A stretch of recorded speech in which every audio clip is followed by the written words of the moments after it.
A grand castle with towering spires rose among the green hills, its imposing silhouette a clear testament to wealth and aristocracy. This was the Campbell estate, a place of opulence and tradition. Inside its lavish walls, a young man suddenly bolted upright in bed, his blonde hair tousled as he struggled to make sense of his surroundings. His hands gripped the blanket tightly, his breath unsteady. The memory of his death was still vivid. He stared at his hands, then at the extravagant Western-style room, something straight out of a historical drama. The realization hit him like a hammer. Either he was trapped in an elaborate dream, or he had been reincarnated in another world. He desperately hoped for the former. Stumbling towards a mirror, he examined his reflection. A young man, no older than 17 or 18, with a face that was both familiar and subtly different. And then it clicked. This was not his body. Panic crept in as he pieced together the horrifying truth. Seeking proof of reality, he grabbed a knife from the ornate dresser and pressed it against his finger, wincing as sharp pain shot through him. The stinging sensation confirmed his worst fear. This was not a dream. This was his new, unfortunate existence. If reincarnation had to happen, there were better choices. A hero, perhaps? A side character with potential? But fate had decided otherwise. He recalled a novel called The Strongest Heroine in History. A novel he had once read religiously. And within its pages existed a character doomed to failure. Moon Campbell. A useless, pathetic, womanizing fool who was exiled and forgotten by chapter 20. The mere thought made his stomach turn. The name alone was enough to make him want to scream. Bitterness settled in as he recognized his predicament. He had been reborn as a third-rate villain whose greatest accomplishment was making life slightly inconvenient for the protagonist. Before he could fully descend into despair, a knock on the door interrupted his spiraling thoughts. He responded with as much composure as he could muster, allowing entry. A maid, Anne, stepped inside with the poised grace of someone accustomed to handling privileged nobles. She informed him that his outfit for the upcoming banquet had arrived. Under normal circumstances, the old moon would have dismissed her with a lazy wave. But today, he was too preoccupied with his existential crisis to pretend. His response was short, barely acknowledging her words. Anne, however, was observant. Her sharp gaze landed on his hand, where a thin line of red still glistened. She noted his injury. He brushed it off as nothing more than a scratch, assuring her he could take care of it. She, however, stepped closer with an unsettling confidence. For a brief moment, he assumed she intended to bring a bandage. That would have been the logical course of action. But what actually happened defied all reason. Without hesitation, she took his hand, brought it to her lips, and licked the wound. His mind blanked. His body froze in place as he watched her, horror creeping into his expression. He could barely form a sound, let alone a coherent thought. She released his hand with a satisfied smile, remarking that not a drop of his precious blood should be wasted. The words sent a fresh wave of disbelief through him. His mouth opened and closed as he struggled to process the situation. Meanwhile, Anne remained entirely unfazed, advising him to take better care of himself before turning to leave. When the door closed behind her, he exhaled sharply, his heart still racing. And then, like a delayed impact, realization struck him full force. Heat rushed to his face as he buried it in his hands. His mind screamed at the absurdity of it all. Outside the room, Anne hesitated for a brief moment. That had been unexpected. The young master had actually thanked her. A rare occurrence, but she dismissed the thought quickly. Inside, however, Moon Campbell was on the verge of an existential breakdown. Why had the original Moon ever provoked the protagonist in the first place? He had everything: wealth, status, a mansion, and apparently, a disturbingly devoted maid. And if memory served him right, his downfall began when he drugged the third princess at the coming-of-age ceremony. Well, he thought bitterly, that could easily be avoided. A revolutionary concept, really. Smirking to himself, he made a decision. He would stay rich, keep his head attached to his body, and avoid exile at all costs. But then, a chilling realization struck him. When was the ceremony? His gaze darted to the outfit Anne had delivered. The color drained from his face. Horror dawned upon him.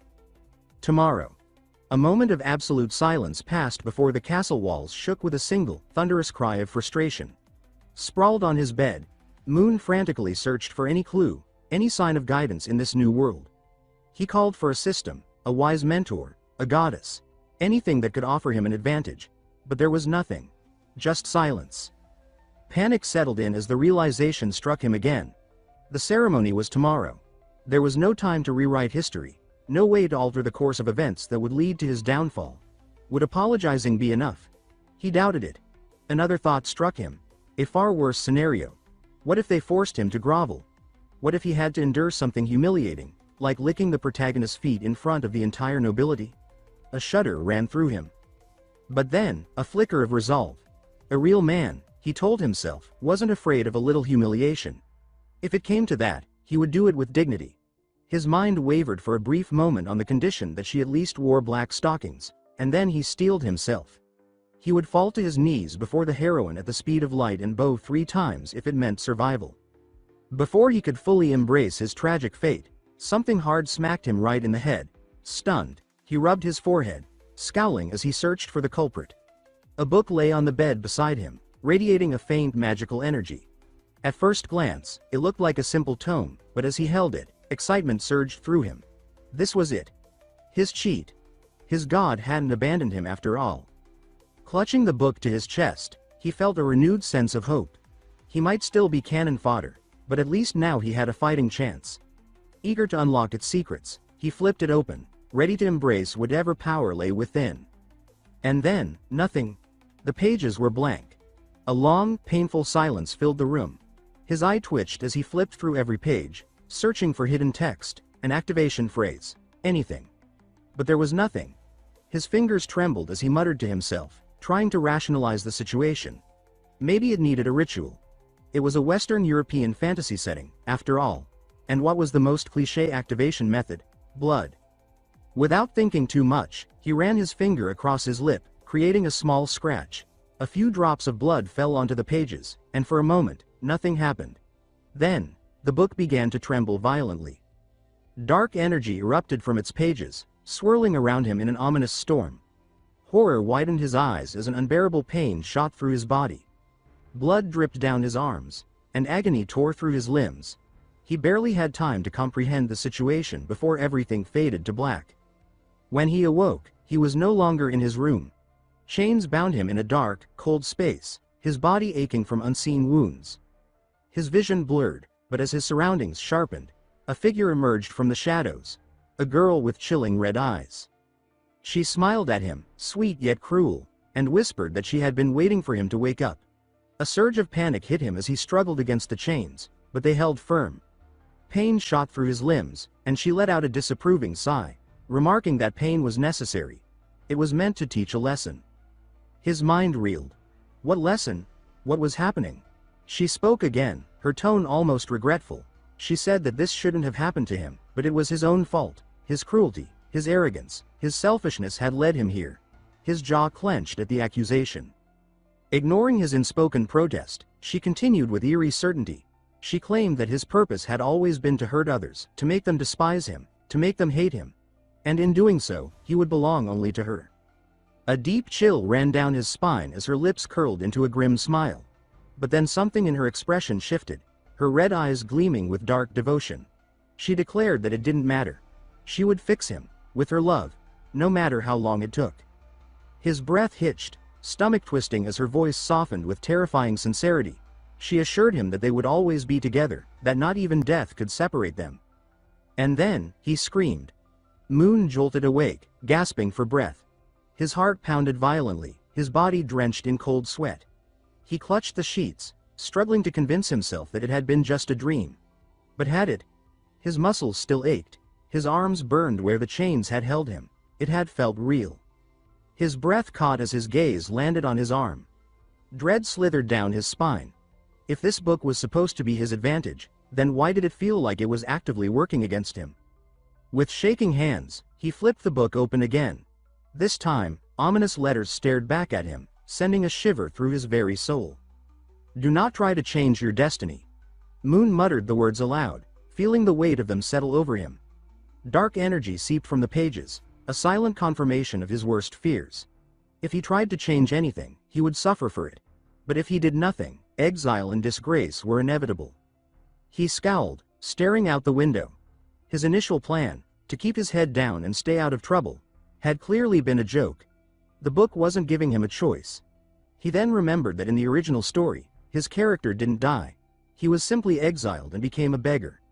If disappearing meant a fresh start, then that was exactly what he would do. As socialist proletarian fighter, he could still make a good living in this world with his knowledge. But first, food.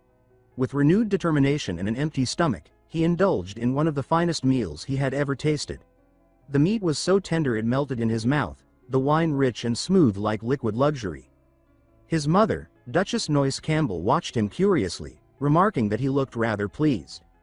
His father, Duke Lon Campbell, chuckled over his wine, noting that tomorrow's banquet was an important event for him. Moon replied that he was looking forward to it, more or less. The Duchess beamed, commenting that her son was growing up so fast and that all the young ladies would surely be swooning over him. The Duke, however, had other concerns. He reminded them that Moon already had a fiancée, Princess Celia. If she became jealous, it could cause trouble. Moon blinked. Who?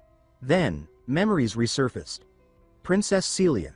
The third princess of the empire. Cold, reserved, mysterious. A woman who had countless admirers but seemed utterly uninterested in any of them. He held back a bitter laugh. Only his parents thought he was perfect. They were good people, too good. And thanks to the scandal that would unfold at the banquet, they would be exiled. But why? The book insisted that he couldn't change his own fate, but it never said anything about changing theirs. Everyone assumed his scandal at the banquet was what led to their downfall. But the truth was different. His father would be accused of treason, the victim of a political conspiracy among the nobility. Moon had a plan. It wasn't the best plan, but when the alternative was either uncovering the real culprit or getting exiled and dying as a beggar, he had to make do. He needed to either expose the mastermind behind his family's downfall or find someone else to take the fall. The crime he was supposed to commit, insulting the princess, wasn't as simple as slipping poison into her drink. Ordinary poison wouldn't work anyway. The third princess was a magical genius who could probably detect toxins with a single breath. No, he needed something special. Unfortunately, his memories of the mansion contained exactly 0 references to hidden stockpiles of rare poisons. That meant finding another source. Preferably one that didn't involve him getting shanked in a back alley. He recalled a place from the novel, who dealt in the kind of merchandise he needed. The problem? It wasn't exactly nearby, and sneaking out before a grand ceremony was asking for trouble. As he mulled over his predicament, a sudden clatter snapped him out of his thoughts. A servant girl carrying a tea tray had tripped after bumping into him, spilling the tea. She winced, rubbing her ankle, letting out a miserable whimper about the wasted tea. Still half distracted, Moon mumbled that it was his fault. He hadn't been paying attention. The reaction was unexpected. The maid stiffened as if he had just declared he was about to personally throw her out a window.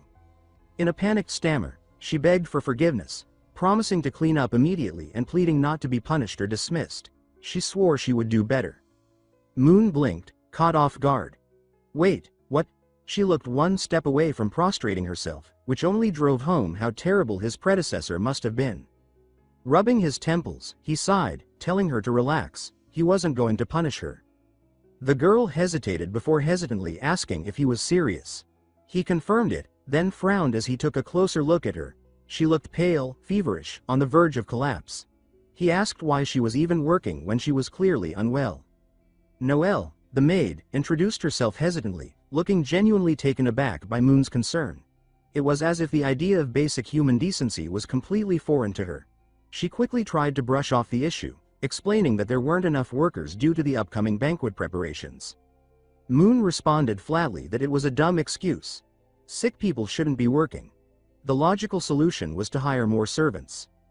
A thick silence followed, so heavy it could have been cut with a dull butter knife. Anne, another maid, exchanged glances with Noelle before replying cautiously. She reminded him that he had explicitly forbidden hiring outsiders, claiming they were filthy. Moon fought the urge to groan. His past self was truly the worst. Without hesitation, he announced that he had changed his mind and ordered them to bring in more workers. Anne nodded, ever composed, but Moon caught the way she eyed him, as if bracing for an impending disaster. It was obvious she intended to keep a close watch on him from now on. He ignored it. There were more important things to worry about. He needed something that could help him escape his fate, a VIP pass to the black market. His past self, despite being utterly useless, had at least managed to acquire one redeeming item. After ransacking his belongings, he finally found it. A sleek black card, practically radiating illegal activity. Twirling it between his fingers, he muttered aloud, wondering if his original self had been a complete scumbag. The answer was almost certainly yes. With his golden ticket in hand, he made his way to the Chessford trading house, using the excuse of purchasing jewelry for his parents. Then, slipping away unnoticed, he headed toward the infamous city of Belron. Finding the entrance to the black market was easy enough. It was hidden within the stinking, rat-infested sewers outside the capital. Lovely. Lighting a torch, he pressed forward until he reached a massive iron door, guarded by a brute of a man with the warmth of a slab of cold meat. The guard demanded to know who he was. Moon deadpanned, called himself a sewer rat. The guard snorted, and asked for his purpose. Moon answered that he was looking for carrion. That seemed to be the magic word. With a grunt, the guard stepped aside, allowing him through the towering doors. Inside, the underground black market sprawled before him, a chaotic maze of illicit goods and merchants hawking everything from magical creatures to human lives. Ignoring the more disturbing sights, he made a direct path toward the potion vendors. A masked saleswoman greeted him with unsettling enthusiasm, noting that he was her first customer of the day and calling it delightful. She asked what he was looking for. Lowering his voice, he explained that he needed a special potion, colorless, odorless, and strong enough to knock out a mage for a few hours. She chuckled knowingly, remarking that many noblemen came to the market looking for entertainment. She even offered to connect him with a reliable slaver if he was interested. Moon's stomach churned at the suggestion. He immediately declined. As he turned to leave, her cheerful tone dropped into something more sinister. She remarked that he was lucky because she just so happened to have exactly what he was looking for. Something about the merchant immediately set him on edge. She was completely hidden beneath a cloak, her voice altered by magic, and even her body was disguised. It was as if someone had taken pure paranoia and wrapped it into a neat little package. Yet, as she moved, gesturing and rummaging through her supplies, certain details became apparent. Despite all her efforts to hide it, she was definitely a woman. Interesting. A mysterious merchant hiding her identity in a place like this could only mean one thing. She had something to lose. And people with something to lose were people worth knowing. A plan began to form in Moon's mind. If he could establish a good relationship with her, she might prove useful after his inevitable exile. Because, let's be honest, at this rate, he was about as doomed as a candle in a hurricane. The merchant told him to wait a moment while she searched for the potion. Moon wasn't in a hurry. The most important thing was making sure he got what he came for. But before she could return, another figure appeared, a hooded individual, draped in black, radiating an aura that practically screamed, "I definitely don't pay my taxes." The merchant greeted the new arrival without hesitation. The hooded figure wasted no time, stating their request in a low, steady voice. They needed a powerful drug that left no magical traces. Moon's interest peaked immediately. How delightfully suspicious. The merchant, momentarily surprised, quickly regained her composure. She remarked that it was a rare request and began sifting through her wares. Meanwhile, Moon studied the newcomer. The subtle scent of lavender and steel clung to the fabric of her cloak, and despite the concealment, it was obvious. This was also a woman. Judging by her confidence, she likely had access to such substances already but was searching for something even more potent. The merchant finally turned to Moon, presenting him with a vial. It was so aggressively bright that if highlighters were weapons, this one would be lethal. Moon raised an eyebrow, questioning its supposed undetectability. The merchant waved a hand dismissively, assuring him that in red wine, it would be completely untraceable. She added, almost casually, that it was strong enough to knock out an elephant for hours. Moon blinked. He appreciated overkill as much as the next person, but an elephant? As if reading his thoughts, the merchant shrugged and remarked that power always came at a price. Speaking of price, she then named her demand, 130,000. Moon was about to mentally curse his lack of funds when the hooded woman made her move. She stated that she would pay with information. The merchant, intrigued, leaned forward, asking just how valuable this information was. The woman responded that it was worth more than gold. Moon watched as the two struck a deal. At first, the merchant examined the note skeptically, but after a moment, her expression shifted. A slow grin spread across her face. Whatever she had just learned was far more valuable than any bag of coins. The hooded woman, satisfied, took her potion and disappeared into the shadows with practiced ease. Moon, never one to waste an opportunity, flashed his VIP pass at the merchant.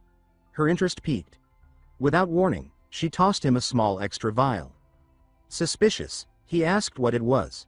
She smiled, explaining that it was an enhancement, something to make the red potion even stronger. He thanked her, then, ever the opportunist, casually fished for information about the hooded woman. The merchant smirked before making a counteroffer. If he wanted to know more, he could simply buy the woman from her for 90,000. Moon narrowed his eyes, immediately pointing out that she had just made that number up. The merchant's grin widened. Fine, then 90,000. Without hesitation, Moon turned to leave, deciding he had heard enough. As he stepped out, he could practically hear the merchant's laughter behind him. The kind of laughter that said, "I just made a profit, and you'll never know how much." Outside, Moon processed everything that had just happened. The black market was a cesspool of opportunists, and if he wanted to navigate it properly, he would need someone more reliable in his corner. Meanwhile, back in her shop, the merchant remained seated, chuckling to herself. She hadn't expected today to be particularly eventful, but it seemed things were about to become far more interesting. After all, the third princess herself would be at the banquet. New servants were being hired at the Campbell estate, and an aristocrat was snooping around for undetectable drugs. The second prince, who despised his talented sister, might find this information worth purchasing. The duke, who had fallen out with the Campbell family, might also be willing to pay for it. Why pick sides when one could sell to both? A wicked smile crossed her face. She was about to kill two birds with one stone, and make a fortune doing it. The grand halls of Campbell Palace shimmered with opulence, chandeliers casting a golden glow over the noble guests. They had nothing better to do than sip expensive wine and whisper judgments about each other behind forced smiles. The event was as suffocatingly sophisticated as expected: silk dresses, polished shoes, and enough strained pleasantries to make even the paintings on the walls look uncomfortable. Moon stood at the center of it all, playing the role of a charming young noble. It was a drastic departure from his predecessor's usual arrogant persona. He had barely adjusted to his surroundings when a marquis approached, dragging along his daughter as though presenting an unwilling sacrifice. The marquis introduced her. Lady Evelyn. His tone carrying the enthusiasm of a man delivering bad news. The girl, however, seemed to have very different thoughts about this introduction. The moment her eyes met Moon's, her face turned the color of an overripe tomato. Beads of nervous sweat formed on her forehead as her hands fidgeted with the fabric of her dress. Her attempt at speech came out fractured. She stammered out an awkward greeting, her voice cracking like cheap porcelain. Moon raised an eyebrow, waiting for the usual pleasure to meet you or at least a half-hearted courtesy. Instead, her wide eyes darted around, frantically searching for an escape route. A moment later, she squeaked out that her mother was calling for her, before promptly spinning on her heel and bolting out of the hall with urgency. A brief silence followed. The marquis coughed into his hand, visibly embarrassed, before apologizing for his daughter's behavior. He explained that she was simply shy, though it was painfully obvious to everyone that shy wasn't quite the right word. Moon, keeping his expression composed, offered a diplomatic smile and assured the marquis that he understood completely. Internally, however, he was struggling not to laugh. Ah, yes. The original Moon Campbell. So insufferable that young noblewomen would rather fake parental summons than spend even a minute in his presence. If there were a competition for the most avoided aristocrat, Moon Campbell would have won by unanimous decision. His amusement was short-lived as he caught the suspicious glances of the other guests. It wasn't just Lady Evelyn. Many in the crowd were looking at him with the same wary, distrustful expressions, as if waiting for him to do something obnoxiously villainous. He supposed he couldn't blame them. The original Moon had set the bar so low that simply standing still and smiling was already an improvement. His father, Duke Lon Campbell, approached then, offering a rare nod of approval. He stated that Moon was doing well. Moon blinked in surprise, questioning if that was really the case. The Duke nodded, clearly pleased. He told his son that tonight was his night, a chance to prove himself as a true Campbell, and that he must show his worth. Moon resisted the urge to make a sarcastic remark about how his mere presence was already a miracle. Instead, he nodded respectfully and assured his father that he would do his best. Before anything else could be said, The sharp sound of a staff striking marble echoed through the hall. A hush fell over the crowd as an announcer's voice rang out, declaring the arrival of Her Imperial Highness, 3rd Princess Celia Leopold. The air itself seemed to freeze. Celia entered with an aura of elegance, her steps measured, her posture flawless. Blessed by the goddess of ice and snow, she carried herself with untouchable beauty. The kind that left commoners awestruck and nobles wary. Her silver-blue gown shimmered beneath the chandeliers, perfectly complementing the cold sharpness of her gaze as she surveyed the room, silently assessing who among the attendees was even worth acknowledging.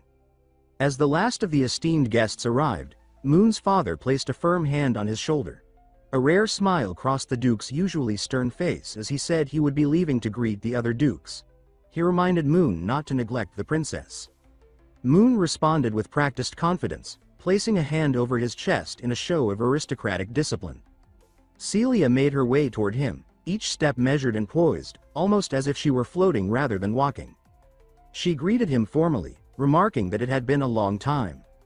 Moon, determined to maintain the charade of charm, responded with a polite smile, returning the greeting and adding that she was extraordinarily beautiful today. Her response was cold.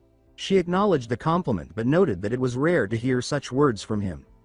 Then, lifting the hem of her gown ever so slightly, she performed a flawless bow, radiating noble grace. Moon, keeping up appearances, returned the bow with equal politeness, hand over his chest. With a lighthearted tone, he commented that her words made him seem like the kind of rude person who couldn't control his own mouth. He asked if that wasn't a bit unfair. Celia's piercing gaze met his, and for the first time that evening. With a light chuckle, he noted that the princess must be tired after traveling from the royal city and suggested that she take a moment to rest. The banquet wouldn't officially begin for a while. A pause. Then, without another word, Celia turned on her heel and walked toward the rest area, simply stating that it would be appreciated. As soon as she disappeared from sight, Moon let out a quiet exhale, rubbing the back of his head. He muttered to himself that she was finally gone.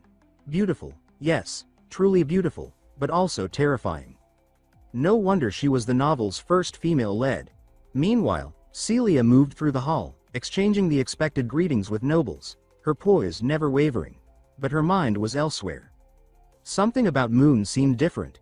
She stole a glance back at him, still standing among the guests. His usual arrogance had been replaced with something eerily close to politeness. Before she could dwell on the thought, a shift in the room's atmosphere pulled her attention elsewhere. A murmur spread through the crowd, quiet whispers carrying through the banquet hall. Moon, sensing the shift, subtly tuned in. Nobles always whispered behind one another's backs, but this was different. There was something sharper in their voices, something that carried weight. He listened. They spoke of an illegitimate daughter. Disbelief laced their words as they questioned why she was here. One mentioned a duel with her betrothed. Another remarked that Duke Bugart had just named her his heir. Disdain filled their tones as they expressed their outrage. Not only was she illegitimate, but a woman? How had she qualified to inherit earldom? Moon's gaze flickered toward the entrance. Sure enough, the subject of their gossip had arrived. Two girls stepped inside, walking side by side, one tall, one short. Moon had expected this night to be exhausting, but now it was beginning to look like an actual battlefield. His gaze locked onto the two figures entering the hall. He knew them all too well. The tall girl on the left carried herself with an overwhelming aura, the kind that could shatter a lesser man's ego on sight. The undisputed, battle-hardened, and absolutely terrifying true protagonist of this world, Ariel Bugart. Ariel showed no reaction to the judgmental stares or whispered insults from the noble crowd. Instead, walked forward then, with casual ease, she raised a hand in greeting and acknowledged Moon, remarking that they met again and asking how he had been lately.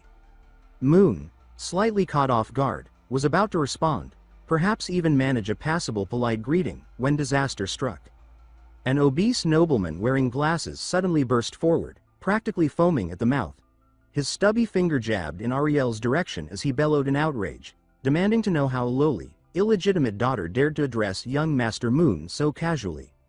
For a brief moment, Moon's soul left his body. This was exactly the kind of thing that got people killed. Without thinking, pure survival instincts kicked in. He lunged forward, slapping a hand over the nobleman's mouth before he could dig an even deeper grave. Through gritted teeth, he ordered him to shut up. Moon, still restraining the struggling nobleman, forced a stiff smile and responded politely, addressing Ariel by her full name and thanking her for her concern. Ariel blinked. The Moon Campbell she knew, the insufferable, sneering, pompous noble brat, had just spoken to her with perfect courtesy. By her full name, no less. Something was wrong. Very wrong. She lowered her head slightly, covering her mouth with her hand as she thought to herself. What is happening here? Has he come to his senses? Or is this some elaborate scheme? Meanwhile, Lee, standing awkwardly beside Ariel, remained thoroughly confused by the chaotic scene unfolding before her. Moon then turned to her, his expression warm. He greeted her gently, calling her by name and offering his hand in introduction. Lee's eyes widened in pure shock. She blurted out her surprise, noting that young Master Moon actually knew her name. Moon, maintaining his polite demeanor, slightly bent forward, his outstretched hand waiting for her to shake. He remarked that he could hardly be unaware of such an important guest at tonight's banquet. Before Lee could even consider taking his hand, it was slapped away, hard. Moon recoiled slightly, blinking in confusion. Ariel now stood between them. With cold precision, she demanded to know what he was up to. Moon stared at her, utterly baffled. As she leaned toward him, he instinctively leaned back, nervous sweat forming at his brow. He hesitantly addressed her, but she didn't let him finish. Ariel stated that she had only come out of respect for his father. She then made it clear that she didn't know what game he was playing, but she wouldn't tolerate it. With a hard jab to his shoulder, she narrowed her eyes and warned him, if he tried anything against Lee, she would personally make sure he regretted it. She didn't wait for a response. With that, Ariel spun around and strode toward the hall's interior. Without looking back, she instructed Lee to follow. Lee hesitated for a moment, glancing at Moon with uncertainty before hurrying after Ariel. And just like that, they were gone. Exhaling sharply, Moon closed his eyes for a moment before forcing an awkward smile. It seemed the original Moon Campbell had left him a truly terrible history with her. Shaking off the thought, he turned on his heel. Looking straight ahead, he thought that there is no point in dwelling on it. After tonight, their paths would diverge. Two parallel lines, never meant to cross again. She would be this world's great savior, and he would play the role of a diligent noble heir, bound by his family's expectations. A beautiful future for both of them. The ceremony commenced in no time. Moon stood on the observation deck of the second floor, his parents beaming with pride behind him, basking in the glow of their well-bred son. Below, nobles gathered. Taking a deep breath, he bowed to the crowd. The room fell silent. With as much dignity as he could muster, he began.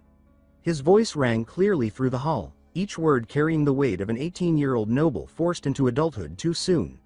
Under the guidance of his dear parents, he declared that he had come of age. Finally, he reached the grand closing line. He declared to the gathered nobles that from this day onward, he would officially be considered the heir of the Campbell family.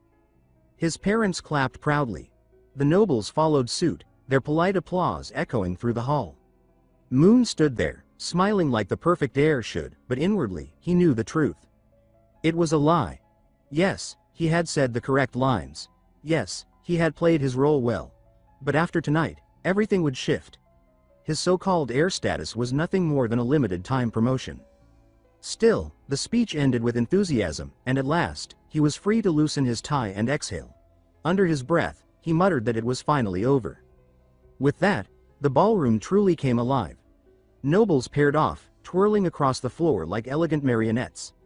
Laughter and polite conversation filled the air. Moon, standing to the side, took the moment to strategize. Now for the main task. His gaze swept across the ballroom, searching. Celia, where was she? His eyes landed near the grand French windows. There she was, Princess Celia, untouched by the festive atmosphere. She stood alone, a glass of red wine in hand, gazing silently out at the night. The golden light from the chandeliers softened against her profile as she admired the view. Moon sighed. He had abandoned the imperial princess at her own banquet. Truly, he was a flawless host. Walking up to her, he bowed slightly, adopting an air of exaggerated regret. He remarked that he had made a terrible mistake. Leaving the esteemed princess alone was highly disrespectful of him. Celia turned to face him, one eyebrow arched. She addressed him plainly, calling him by name. Moon, ever the picture of noble charm, elegantly extended his hand. His other hand rested behind his back as he gave a slight bow. He mused aloud, wondering if he might be fortunate enough to have this dance with her. Celia blinked, briefly caught off guard. She questioned whether he was truly inviting her. Moon's smile remained warm, perhaps too warm. He assured her that of course, he was. For a moment, she hesitated. But then she sighed, shutting her eyes briefly before reaching forward. With delicate grace, she placed her hand in his. She murmured that since it was his coming-of-age ceremony, she supposed she had no reason to refuse. Moon's smile widened slightly. He thanked her. The dance floor became the center of attention. The nobles watched with thinly veiled fascination. Hushed whispers spread quickly. Meanwhile, Lee, standing among the crowd, tugged urgently at Ariel's sleeve. Excitedly, she urged her to look. Ariel, in the middle of enjoying a particularly delicious piece of cake, barely glanced up. Under the golden glow of the chandeliers, Moon and Celia moved effortlessly across the floor, hands intertwined as they danced with practiced elegance. Celia followed his lead with natural grace, tilting her head slightly to meet his gaze. Quietly, she remarked that his dance steps were good. Moon, flashing his signature polite smile, thanked her for the praise but assured her that this was only the beginner's level. As they danced, Celia studied him closely. Tonight's interactions had confirmed something she had been suspecting for a while. She stated that he had indeed changed. Moon raised an eyebrow, already sensing where this was going. With exaggerated curiosity, he asked in what way. Had he not been behaving like a nobleman? Celia's expression remained unreadable. She clarified that it wasn't about his manners, it was how he invited people. Moon blinked, confused. She explained further. She recalled the last time he had invited the daughter of a viscount to the academy ball. Then, without hesitation, she deepened her voice, perfectly mimicking his old pompous tone. She quoted his exact words. "Woman, rejoice and cheer. I have mercifully rewarded you with a dance with me." Moon physically recoiled. His soul momentarily left his body. Avoiding eye contact, he turned his head slightly, struggling to come up with a response. Celia, however, showed no mercy. Her smirk faded, her tone turning cold as she asked if she had imitated him well. Moon forced a smile, the picture of strained politeness. He admitted it was his mistake and suggested, with clear desperation, that they pretend it never happened. Unfortunately for him, Celia had a sharp memory and an even sharper tongue. Before she could continue his verbal execution, the orchestra transitioned smoothly into the next section of the song, prompting the dancers to shift positions. Celia leaned slightly into him, and Moon, ever the gentleman, held her hand a little tighter to guide her through the new steps. Then, lowering his head, he whispered in her ear. He asked if, after this dance, he might invite her to his room. Celia instantly stiffened. Her expression darkened, and she prepared to reject him outright. She reminded him icily that although they were engaged, sensing the impending royal smackdown, Moon quickly interrupted. He assured her that he had no intention of overstepping any boundaries. He smoothly added that what he wished to discuss was their engagement. Celia blinked, momentarily caught off guard. Her icy exterior wavered just slightly before she raised an eyebrow, intrigued. As they moved with the rhythm, her voice a quiet murmur. She asked if he truly needed a private discussion with her regarding their engagement. He knew she would be skeptical, so he painted his deception carefully, grounding it in undeniable truths. He acknowledged that she did not like him and stated that their engagement was nothing more than a political arrangement, a decision orchestrated by the emperor to maintain ties with his father. Celia's gaze flickered, but she remained silent. Encouraged by the lack of immediate rejection, Moon pressed on. He explained that their engagement was merely a tool to maintain balance.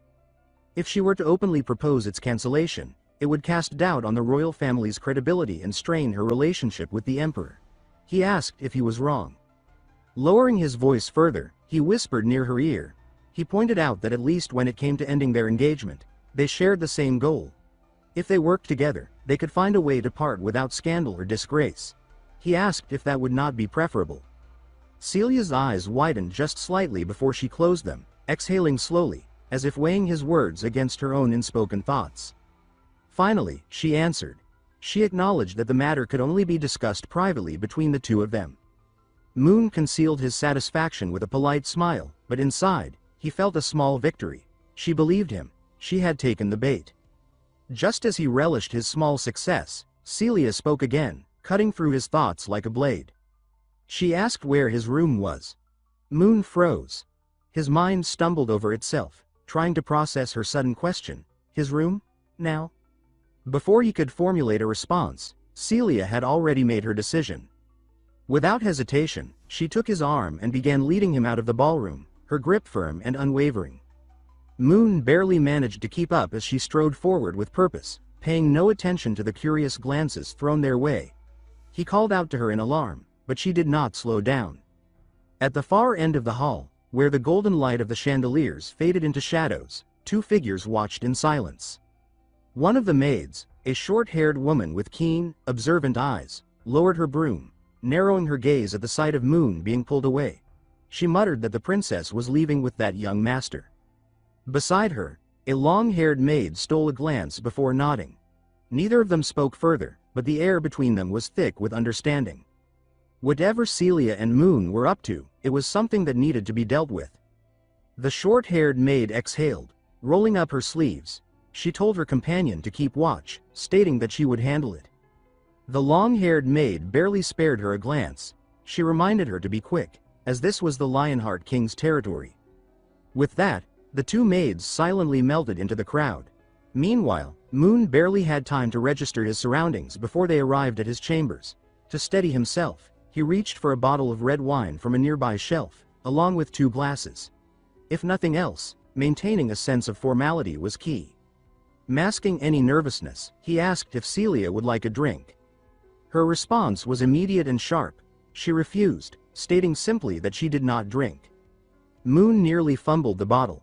Trying again, he forced an easy smile, mentioning that it was just red wine and a little wouldn't hurt. Celia's tone remained firm as she repeated that red wine was also not allowed.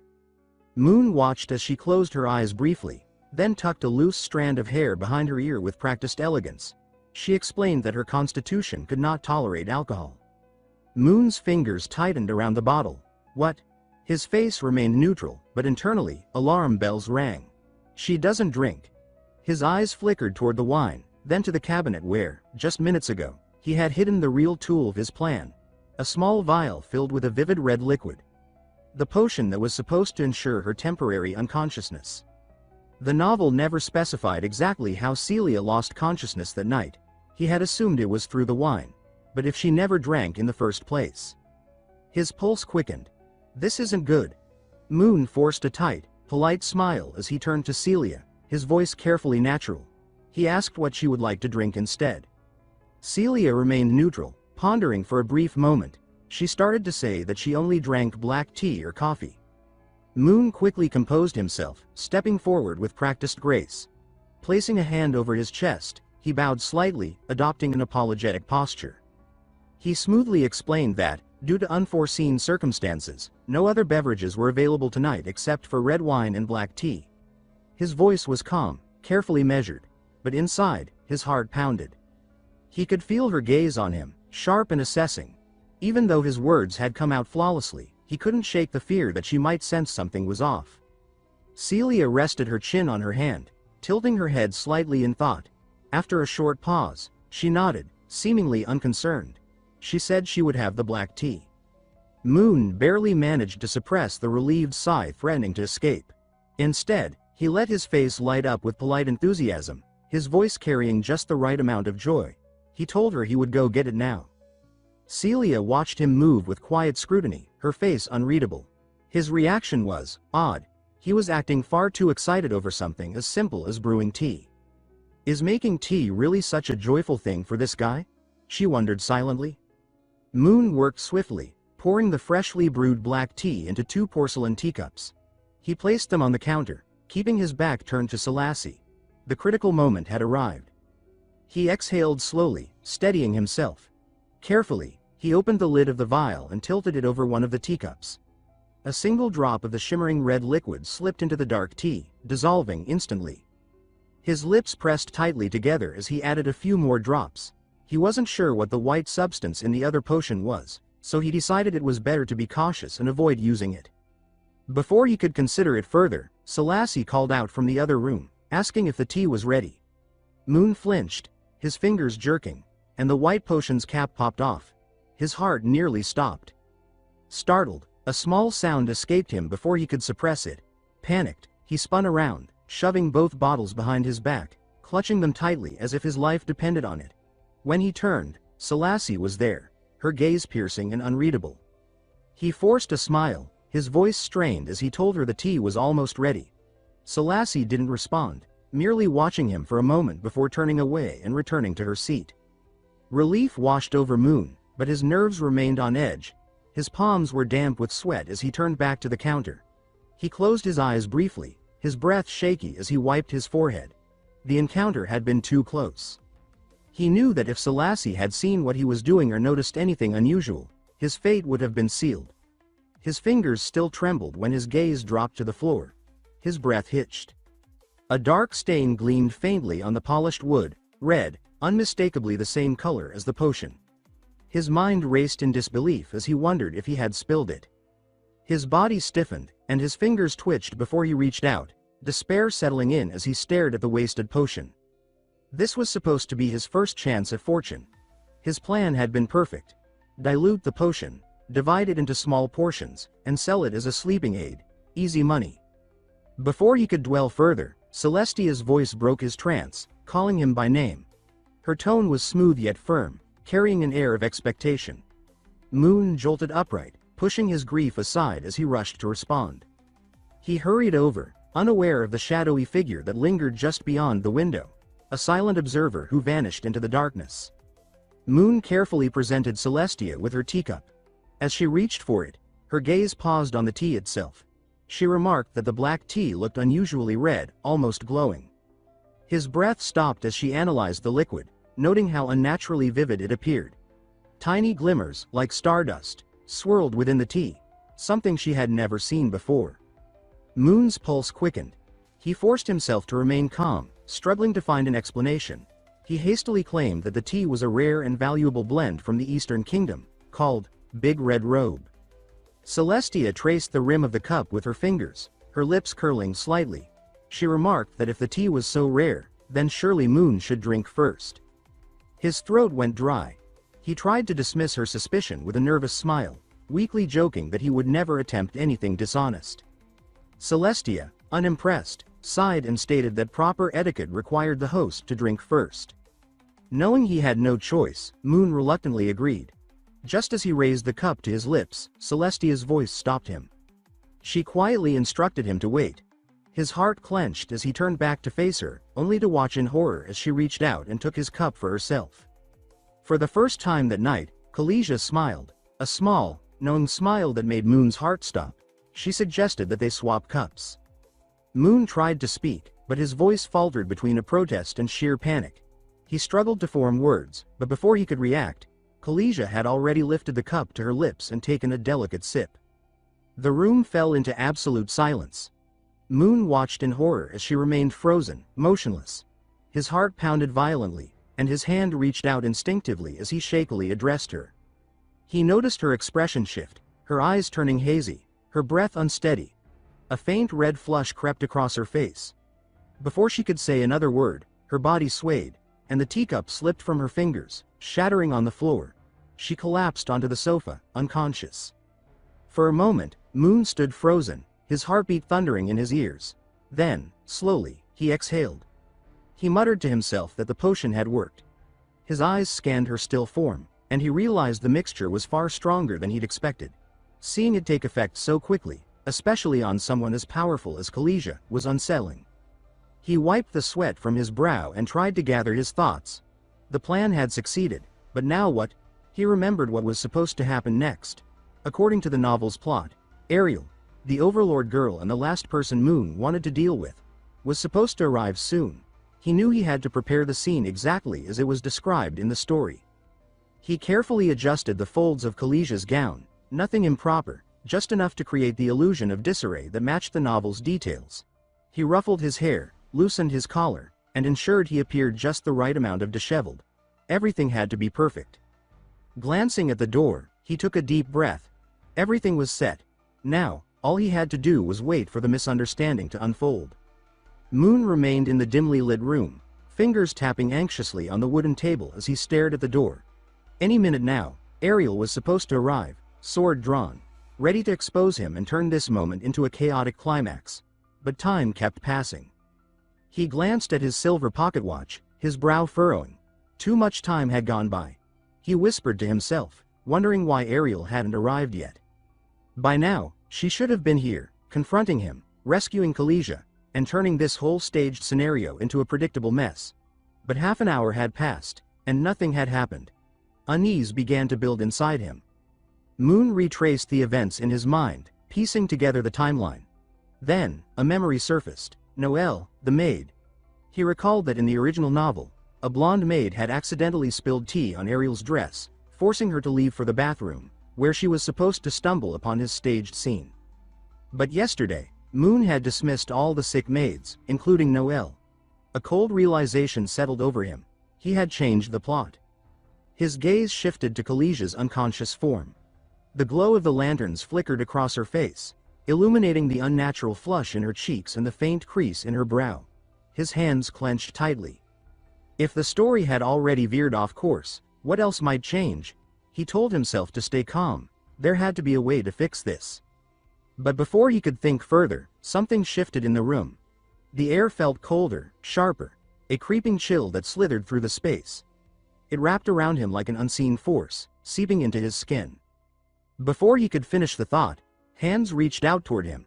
His eyes widened in alarm as a surge of glacial energy exploded behind him.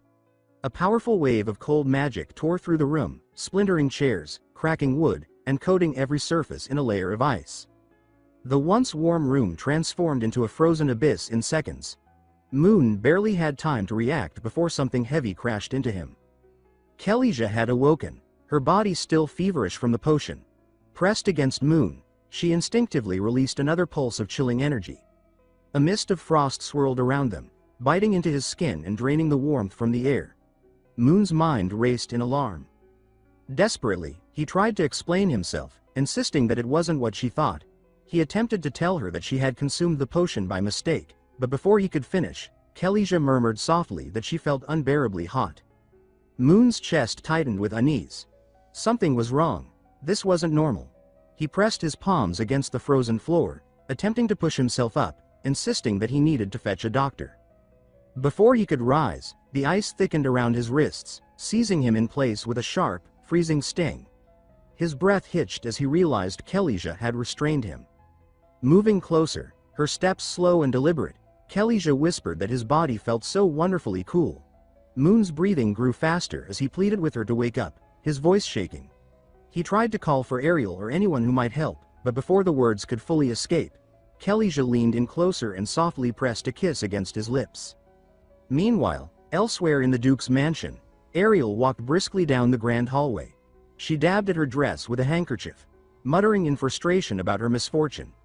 The spilled drink had forced her to search for a bathroom, and her irritation lingered as she hurried along. Suddenly, she stopped. A strange sensation crept over her, prickling at the edges of her awareness. She lifted her head, scanning the corridor ahead. The hallway was empty, yet something felt off. She called out, her voice steady, asking if anyone was there. For a moment, there was only silence. Then, a soft creak broke the stillness. A maid stepped gracefully out of one of the rooms, her posture calm and composed. The maid greeted Ariel with a gentle smile and politely requested that she not proceed any further. She explained that the area ahead was restricted within the Duke's mansion and asked her to turn back. Ariel frowned at the unexpected restriction. As a guest, she had never been informed that parts of the estate were off limits. She questioned the maid, asking what exactly was restricted and why. The maid maintained her calm expression and explained that the information was confidential and that she wasn't authorized to say more. Ariel's displeasure grew, but before she could press the matter further, the maid's gaze shifted downward, noticing the stains on Ariel's skirt. Without hesitation, the maid knelt gracefully to inspect the damage. She remarked that the dress was stained and, without waiting for a reply, offered to help. Before Ariel could refuse, the maid raised her hands, summoning a faint glow of emerald energy at her fingertips.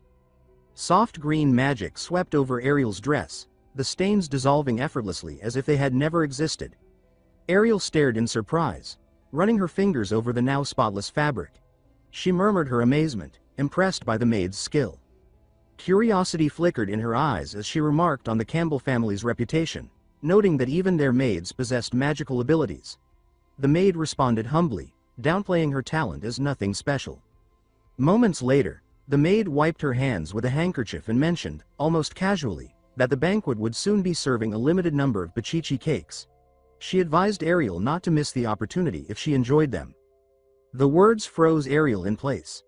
Pachichi cake, her favorite dessert, was being served, and there would only be a limited number. Her face lit up with excitement as she gasped in disbelief. Without hesitation, she spun around, already planning her dash back to the banquet hall. As she turned, she called back to the maid, thanking her for the help but insisting she had something urgent to do. She needed that cake. The maid offered a gentle wave in response, her smile warm and polite. She wished Ariel well and reminded her to take care. Once Ariel's footsteps faded down the corridor, the maid slowly lowered her hand. The warm expression drained from her face, her soft smile vanishing like a candle snuffed out. Her gaze turned cold and unreadable. Ariel sprinted through the halls. Even in her excitement, her sharp mind drifted back to her brief encounter with Anne. Something about that maid unsettled her.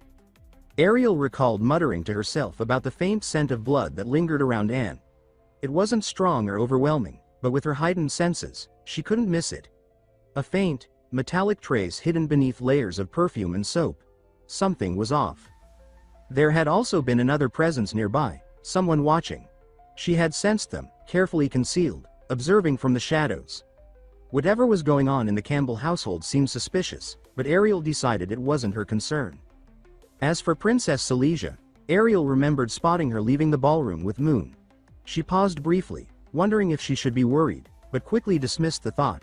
She reminded herself that Silesia was a powerful magic prodigy, far too strong to be in any real danger. If anything, she thought, it was Moon who ought to be careful. With her concerns pushed aside, Ariel focused on what mattered most, the cake.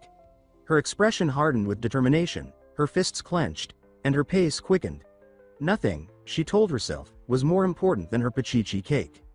Meanwhile, elsewhere in the mansion, a woman with short, dark hair stood against a cold stone wall, her fingers curled tightly around the hilt of a dagger. Eventually, the fading sound of footsteps confirmed what she had hoped. The threat had passed. Relaxing slightly, she murmured to herself that the visitor was gone. Across the room, a taller woman with long, flowing hair knelt on one knee, carefully tracing symbols onto the stone floor. A dim red glow flickered at her fingertips as she etched the intricate lines of a magic circle. With each stroke, the design grew more complex. The short-haired woman glanced at her with suspicion and asked if the visitor had been one of her targets. The long-haired woman didn't pause in her work. She explained calmly that the visitor had originally been targeted by number 9. Hearing that name made the short-haired woman tense. Her fingers twitched against her dagger's hilt. She repeated the name, her voice hinting at unease. The memory of a past mission, one that had ended poorly, lingered at the back of her mind. The long-haired woman continued speaking, explaining that the girl had managed to surpass her opponent by 2 whole realms, yet had still been defeated in the end. Silence stretched between them before the short-haired woman clicked her tongue and dismissed the thought. Her eyes returned to the glowing array, and her frown deepened. She warned that the process was taking too long. The long-haired woman, still focused on her work, replied that this was no simple spell. She explained that the enchantment had been originally crafted by Lionheart King Ron Campbell, covering the entire duchy. Quietly breaching it without drawing attention, she added, was no easy task. The short-haired woman's frustration mounted. She warned that time was running out. If Moon Campbell or Princess Silesia suddenly appeared, their mission would be ruined. The long-haired woman remarked quietly that there was no need to worry. While scouting earlier, she had seen something that suggested their targets wouldn't be a problem. In a dimly lit room, she recalled spotting Silesia atop Moon. Moon had been pinned beneath her, his face frozen in shock, helpless and unmoving. The long-haired woman believed they wouldn't be interrupted anytime soon. Moon closed his eyes, letting out a weary sigh. He had no idea how to fix the mess he was in. As he struggled for answers, a sudden chill swept the air, prickling his skin with a sharp, dangerous cold. His eyes snapped open. A sword of shimmering frost hovered inches from his face. Silesia stood before him, her expression a turbulent storm, her grip steady on a blade made entirely of ice magic. The frigid aura around her was suffocating.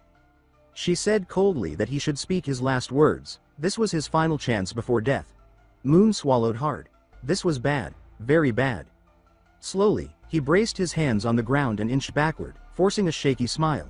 He joked that if he said nothing, maybe he could survive. But before he could finish, the room's temperature plunged further, frost crackling along Selasia's blade. She declared icily that since he had no final words, she would finish it now. Moon's mind screamed in panic. Wrong move. He scrambled backward, waving frantically, pleading that he did have something to say. He just needed a second. Selasia didn't lower her sword. Her piercing gaze locked onto him, magic radiating lethal intent. He knew if he didn't act fast, he was finished. Desperately, he gambled on the wisdom of his past life. Taking a breath, he placed a hand over his chest and stared at her with as much sincerity as he could fake. He spoke solemnly about once having a sincere love he failed to cherish, regretting it only after losing it. Selasia narrowed her eyes but listened, the frost around her blade lingering. Encouraged, Moon continued, saying that if God gave him another chance. He didn't finish. An icy blade slashed the air, slicing strands of his hair. Moon yelped and clutched his head. Selasia demanded furiously if that was supposed to be his excuse. Moon laughed nervously, scratching his head, saying that sincerity came in many forms. Wrong answer. Selasia's fury surged. Ice crackled along her sword and fingers. She snapped that trickery wasn't sincerity. Moon flinched. Selasia's voice trembled with more than just rage. She accused that if he truly liked her, he would have faced her openly, honestly, with strength and sincerity, not through deceit. Her voice broke slightly at the end. Moon finally saw it, the trembling hands, the stiff shoulders. She was barely holding herself together. Then she looked away, a single tear sliding down her cheek. Guilt stabbed him. Moon apologized, forcing himself to confess that he never meant to offend her. He just wanted results and couldn't think of a better way. Before he could say more, Selasia slashed at him again, screaming for him to shut up and kneel. Tears streaked her furious face. Just as her blade nearly struck, a sharp knock echoed at the door, freezing the moment. Selasia tightened her grip on her sword. Moon, still kneeling, turned toward the door, torn between hope and fear. After a tense beat, Selasia shoved her sword down but replaced it with something just as dangerous. She grabbed Moon by the neck, lifting him effortlessly. She ordered coldly that he tell whoever was knocking to leave. Moon gasped, struggling under her grip, and managed to explain that the room was soundproof, only knocking could be heard outside. Selasia's eyes darkened in frustration. With a scoff, she released him, shoving him roughly to the floor. She stated icily that he would live for now, he should get dressed and open the door. Moon coughed, rubbing his sore neck, and hurried to obey, his mind racing through grim outcomes. Death by Selasia, execution by the king, or torture in some dungeon. Every option ended the same. Dead.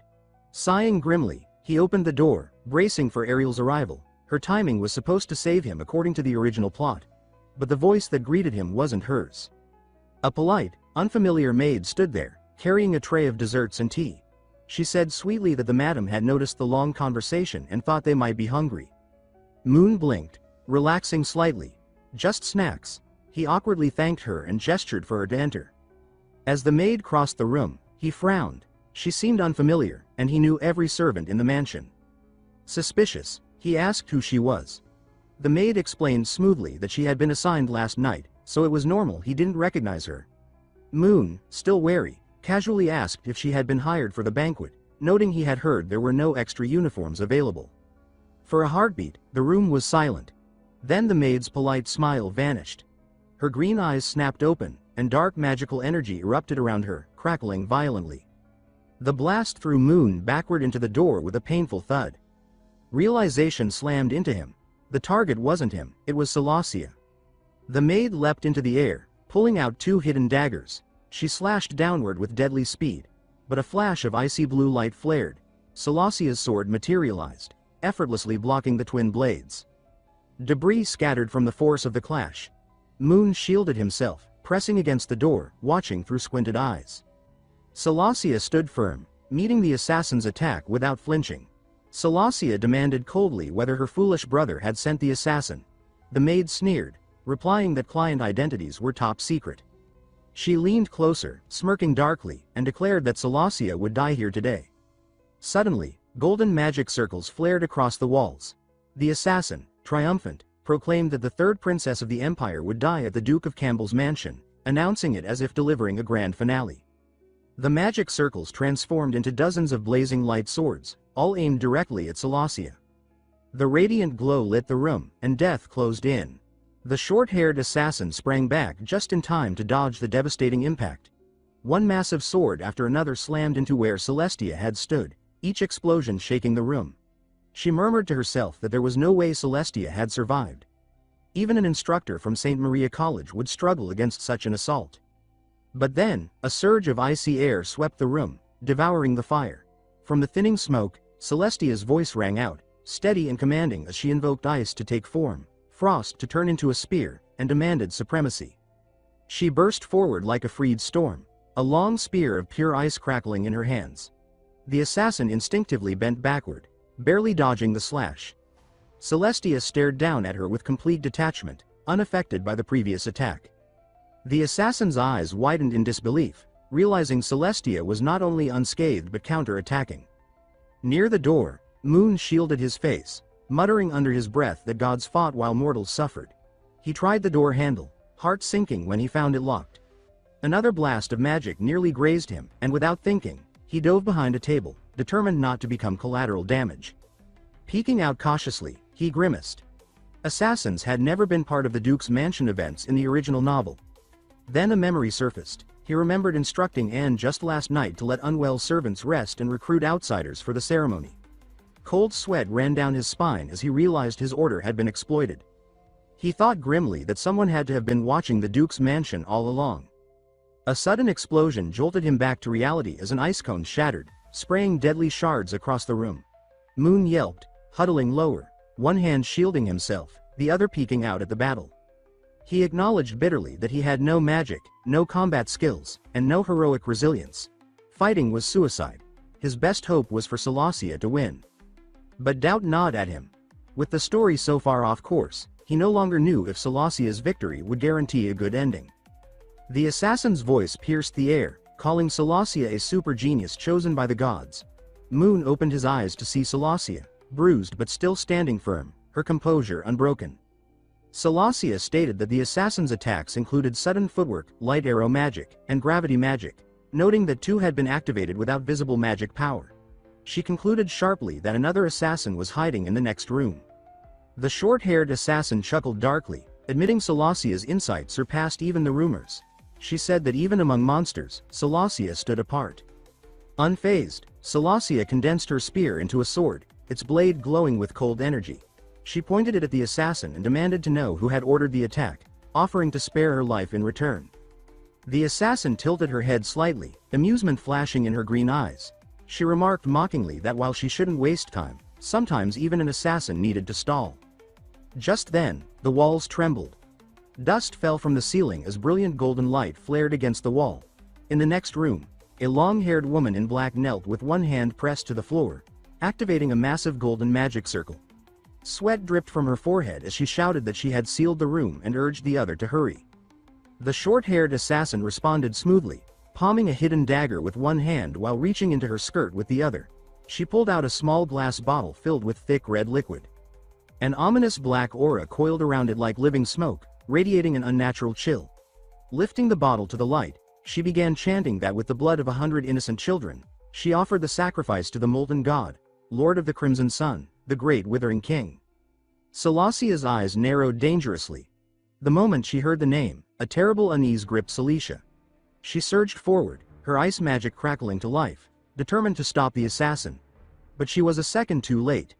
As her blade neared the assassin's neck, the glass bottle shattered. The assassin chuckled darkly as she finished the incantation, commanding the suppression of wind and snow. A storm of crimson tendrils burst from the broken bottle, swallowing Celestia's icy energy and slamming into her with brutal force. She was hurled backward, crashing into a bookshelf as an avalanche of books rained down. Glaring through the chaos, Celestia spat breathlessly that evil priests had dared to crawl into her presence. The assassin smirked, twirling her dagger lazily as she mocked that a noble princess would now die at the hands of a mouse. Celicia spotted a dagger with a red blade among the fallen books and, without hesitation, grabbed it. Gripping the weapon tightly, she met the assassin's frenzied attacks, blocking strike after strike, though fresh wounds streaked her arms and face. The assassin hesitated, her grin faltering as she noticed something wrong. Celicia, though battered, held her ground, ignoring the searing pain in her body. Without warning, the assassin lunged with a punch, which Celicia barely dodged.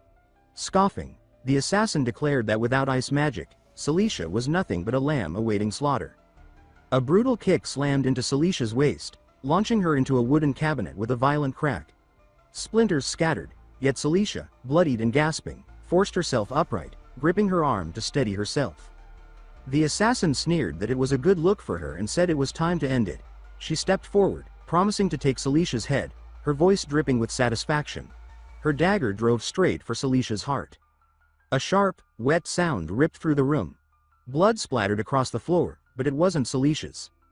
The assassin's eyes widened in shock. Celicia stood frozen as Moon appeared between them, golden hair catching the dim light, blood dripping from the dagger embedded in his side. His hands trembled slightly as he looked at her, confused. He coughed violently, a mouthful of blood hitting the floor.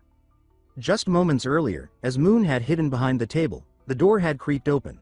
A low voice had whispered that their goal was only Celicia, and he was free to leave. He could have walked away. Instead, he had sprinted toward Celicia, grabbing the assassin's dagger with his bare hand, sacrificing himself to shield her. His body barely held together, but his will refused to collapse. Through blurred vision, he shouted at Celicia, demanding what she was waiting for. Snapping out of her daze, Celicia saw her opening. The assassin thrashed, screeching in fury at Moon, calling him a useless playboy. But Celicia had already moved. A flash of blue sliced through the air. Moon released the assassin's arm as Celicia's strike landed. The assassin staggered back, choking on a strangled gasp, crimson gushing from the deep wound at her throat. Celicia passed her without a word, her face unreadable. The assassin collapsed, blood pooling beneath her. Celicia exhaled softly and turned to Moon, stating that it was over. Moon lay sprawled on the cold floor, too weak to move, his breathing shallow and ragged. Celicia informed him that the second assassin had escaped.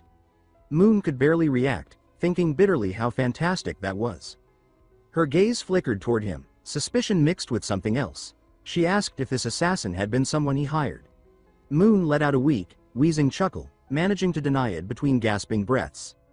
Celicia hesitated, then spoke again, her voice quieter. She asked why he had saved her, pointing out that if she had died, no one would have known what he had done to her. From a rational point of view, she said, her death would have been the best outcome for him. Moon whispered that it didn't matter anymore. Trembling violently, blood trickling from his mouth, he murmured brokenly, asking if he still looked like a man to her. Astalasia exhaled softly, closing her eyes for a moment.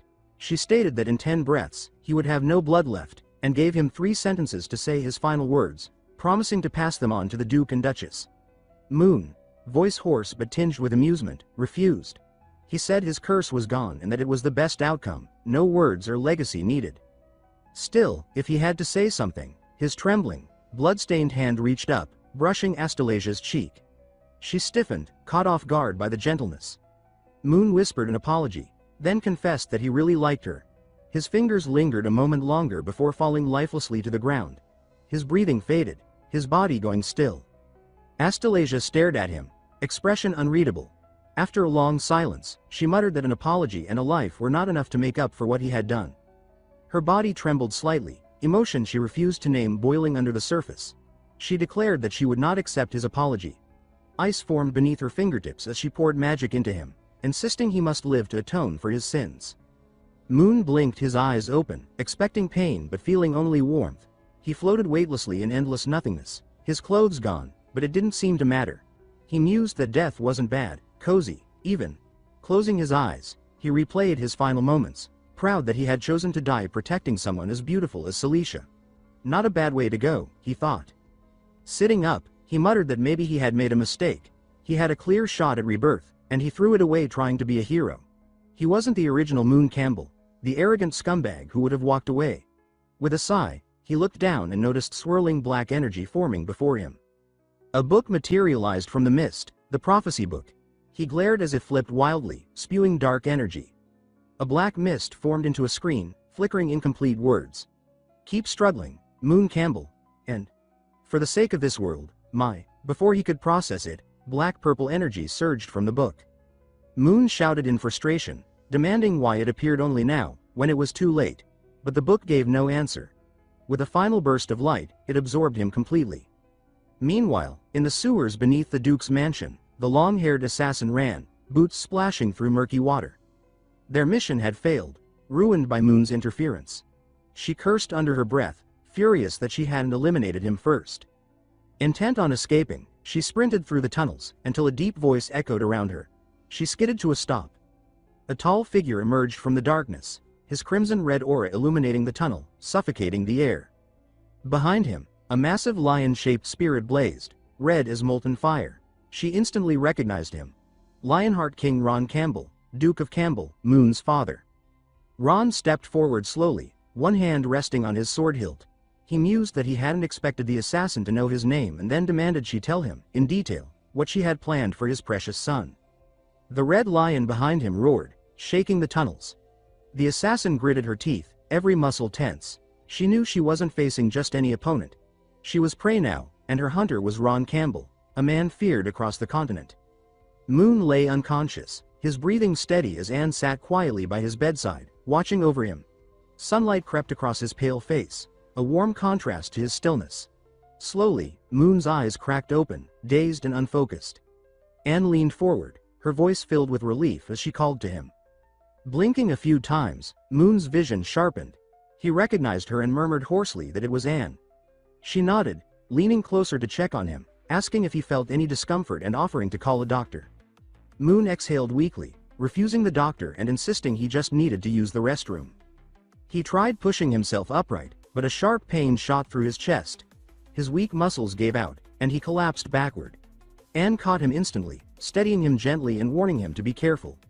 Moon chuckled awkwardly, embarrassed by his helplessness, scratching his head and apologizing. Anne reassured him that taking care of him was her duty. She then mentioned there was no need to walk, there was a chamber pot in the room, and offered to assist him. Moon blinked, baffled, as she retrieved an ornate, gold-embedded urinal, presenting it seriously. She explained that Madame had ordered her to personally handle all of his care, feeding him, giving him medicine, helping him sit up, and attending to his needs. Moon, stunned, asked if she had truly been caring for him all this time. Anne confirmed it without hesitation, saying she had even been able to tell when he was uncomfortable. Before he could process this, Anne crouched and placed her hands on his knees, asking if he needed help standing. Moon, flustered, waved his hands frantically, insisting he should manage on his own now that he was awake. Respecting his wishes, Anne bowed politely. Yet before he could react, she wrapped her arms around him and, with effortless grace, lifted him into a cradle carry. Moon stammered in protest, but Anne calmly stated this was the fastest way.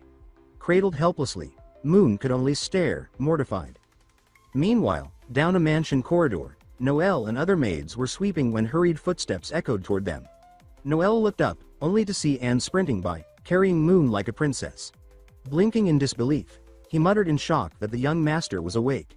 Quickly, he turned to the others, announcing he needed to inform Madame immediately. Anne stayed focused, determinedly carrying Moon toward the restroom, while Moon prayed for the floor to swallow him. Reaching their destination, Anne gently shifted him to his feet. Moon, red-faced, cleared his throat and asked if she could step outside. Anne blinked, stating that Madame had ordered round-the-clock personal protection. Moon, growing desperate, pointed out that her standing there made things difficult. Anne helpfully offered to assist him further. Panicking, Moon hastily shoved her out and slammed the door shut. Outside, Anne waited patiently, unfazed. After a while, Moon emerged, a little more composed, and Anne helped him back to bed. As he settled, a thought struck him. He asked how long he had been asleep. Anne calmly answered that he had been unconscious for 3 days. Moon's eyes widened in disbelief. Worried, he asked about his injury. Anne, setting down a tray beside him, explained as she lifted a bowl of medicinal soup. She said it had been Her Highness Kalisha who summoned the chief physician of the Royal Mage Corps to treat him personally. His wound was healed that same night, but due to excessive blood loss, his brain suffered temporary hypoxia, causing his prolonged unconsciousness. Moon lowered his gaze to the faint, star-like scar on his chest, a swirl of complicated emotions stirring within him. It was Kalisha who had saved him. He hadn't expected her to go that far. Turning slightly, he asked if Her Highness had said anything. Anne answered calmly that she had not. Moon let out a quiet breath of relief, pressing a hand against his chest. At least for now, it seemed Kalisha had no intention of pursuing what had happened. Just as he allowed himself to relax, Anne's expression shifted, as if recalling something. She mentioned that Kalisha had said something to His Majesty. Moon froze, panic flashing through him. He asked urgently what exactly Kalisha had said. Anne recounted how, during the investigation, it was uncovered that Kalisha had been the real target of the assassination, orchestrated by the underground black market operating in Belen for years. His Majesty's fury was immediate, leading to a full-scale crackdown the next day. Many were arrested and executed. Moon leaned forward, wrapped in his blanket, listening intently. Anne continued, explaining that although Duke Campbell had captured 2 disguised assassins and extracted confessions, the fact remained. The attack happened at their mansion. They couldn't escape blame entirely. Moon clenched his fists. Normally, the Duke would have been the first to bear the consequences, but to his shock, Anne explained that the Duke had returned the next day without punishment, and later, the Campbell family was spared inspection during the aristocracy purge. She believed it was Kalisha who had intervened on their behalf. Moon exhaled sharply, overwhelmed with relief. He scolded Anne half-heartedly for not making things clearer sooner, claiming his heart couldn't handle that kind of scare. Anne studied him quietly, then leaned in, resting a hand on the bedboard behind him. She pointed out that he seemed unusually nervous and asked if something unspeakable had happened between him and Kalisha. Moon's breath hitched. Flustered, he rushed to deny it, insisting he wasn't foolish enough to touch a princess and risk execution. Anne watched him silently for a long moment before nodding and saying she understood. Without missing a beat, she scooped a spoonful of medicine from a nearby bowl and instructed him to take it. Moon, thinking the interrogation was over, obediently leaned forward. The moment the liquid touched his tongue, his eyes widened in horror. The bitterness hit like a slap. He coughed violently, accusing the concoction of being poison. Anne explained serenely that it was a tonic to replenish his blood and, noticing his disgust, added that she had even sweetened it with sugar. As she raised another spoonful, voices drifted from outside the door. The maids were whispering, remarking that the young master hated bitter things and predicting Anne might be punished for forcing him to drink it. Moon twitched violently at the gossip. When he heard Noelle suggest reporting the situation to Madame, he snapped, yelling that they weren't allowed to tell her. In a fit of desperation, he seized the bowl from Anne and chugged it in one go. The maids gasped as Noelle quietly ushered them away, deciding not to get involved. Inside, Moon sat frozen, his face twisted in agony. A moment later, he vomited violently into a nearby trash can Anne provided. Anne apologized softly, patting his back and explaining that drinking the tonic all at once was a bad idea. It was supposed to be taken slowly. Moon could only groan miserably, clutching his chest as if to reassure himself he was still alive. Setting the trash can aside calmly, Anne informed him that was only the 4th course of treatment. He would need to drink it 2 more times. Moon's face crumpled in despair, barely able to process the horror. He collapsed back onto the bed, muttering that the bitterness was worse than his life, lamenting dramatically that the world might as well end. Anne, unfazed by his theatrics, silently tidied up before returning with a small plate of pachichi cake and a pot of red tea. She poured the tea neatly and offered it, saying there was still some time before dinner and that if he needed more, he could call her or Noelle outside. Moon accepted the plate reverently, touched by the sight of Anne fussing so diligently around him. Between bites, he said softly that she had been working hard these past few days and promised to ask his mother to give her a raise. Anne curtsied politely, explaining she would report his condition to the Duke and Madame to ease their worries. With that, she excused herself and left the room quietly. Moon, cradling the pachichi cake like a precious treasure, nodded enthusiastically and praised how good it tasted, marveling at its expensive quality.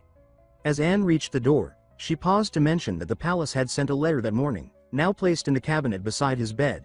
She advised him to read it when he had time. Moon, still chewing, muttered thoughtfully about the palace sending him a letter, vowing to check it later. But as Anne was about to leave, he suddenly called out, asking her to wait. She stopped without turning around, asking if he had more to say. Moon, fork halfway to his mouth, confessed he had a strange question. He wondered aloud how Anne had managed to get that unbearably bitter medicine into him without any visible tubes or tools. He admitted, awkwardly scratching his cheek, that he was oddly impressed. Anne turned her head slightly, maintaining her calm composure. After a pause, she lifted one hand to her lips with quiet elegance and answered without emotion that she had put a lot of sugar in her mouth, just as he had guessed. Without another word, she briskly exited, the door clicking shut behind her. Moon blinked, replaying her words. He mumbled that it made sense, she had added sugar. Leaning back with a soft exhale, ready to nap, he let his mind drift. But then a thread of confusion tugged at him. Mouth? His eyes snapped open. Mouth? Realization hit him like a hammer. His hand flew to his lips, his face turning crimson. His thoughts spiraled wildly. Whose mouth? Hers. His. Images he couldn't control flooded his mind. Anne, calm and composed, transferring the medicine mouth to mouth. Moon howled into his pillow, mortified. Out in the hallway, Anne walked away, her face as calm and unaffected as ever, ignoring the muffled shriek behind her. Meanwhile, Moon clutched his blanket like it was a life raft, caught between horror and a strange euphoria. He muttered to himself, lamenting how he had everything, a powerful father, a beautiful mother, a handsome self, and a devoted girl like Anne, yet he still chased after Ariel. His mind drifted, softening, realizing this was still his first. Then his eyes widened. His first kiss, memories surged, Celicia, the tea, the potion, the kiss. It hadn't been a dream. His first kiss had already been stolen by Celicia. Devastated, Moon remembered the letter Anne mentioned. He rushed to the cabinet, tore open the envelope with trembling hands, and braced for the worst. Accusations, demands, punishment. But inside was a single sentence, elegantly penned on a brown letterhead trimmed with lace. I'll reluctantly consider you half a man, Celicia. Moon stared, stunned. No threats, no accusations. Just that. He pressed the letter against his chest, relief flooding him. Somehow, he had dodged disaster again. A small, helpless smile crept onto his lips. He whispered to the empty room that he had avoided the worst outcome.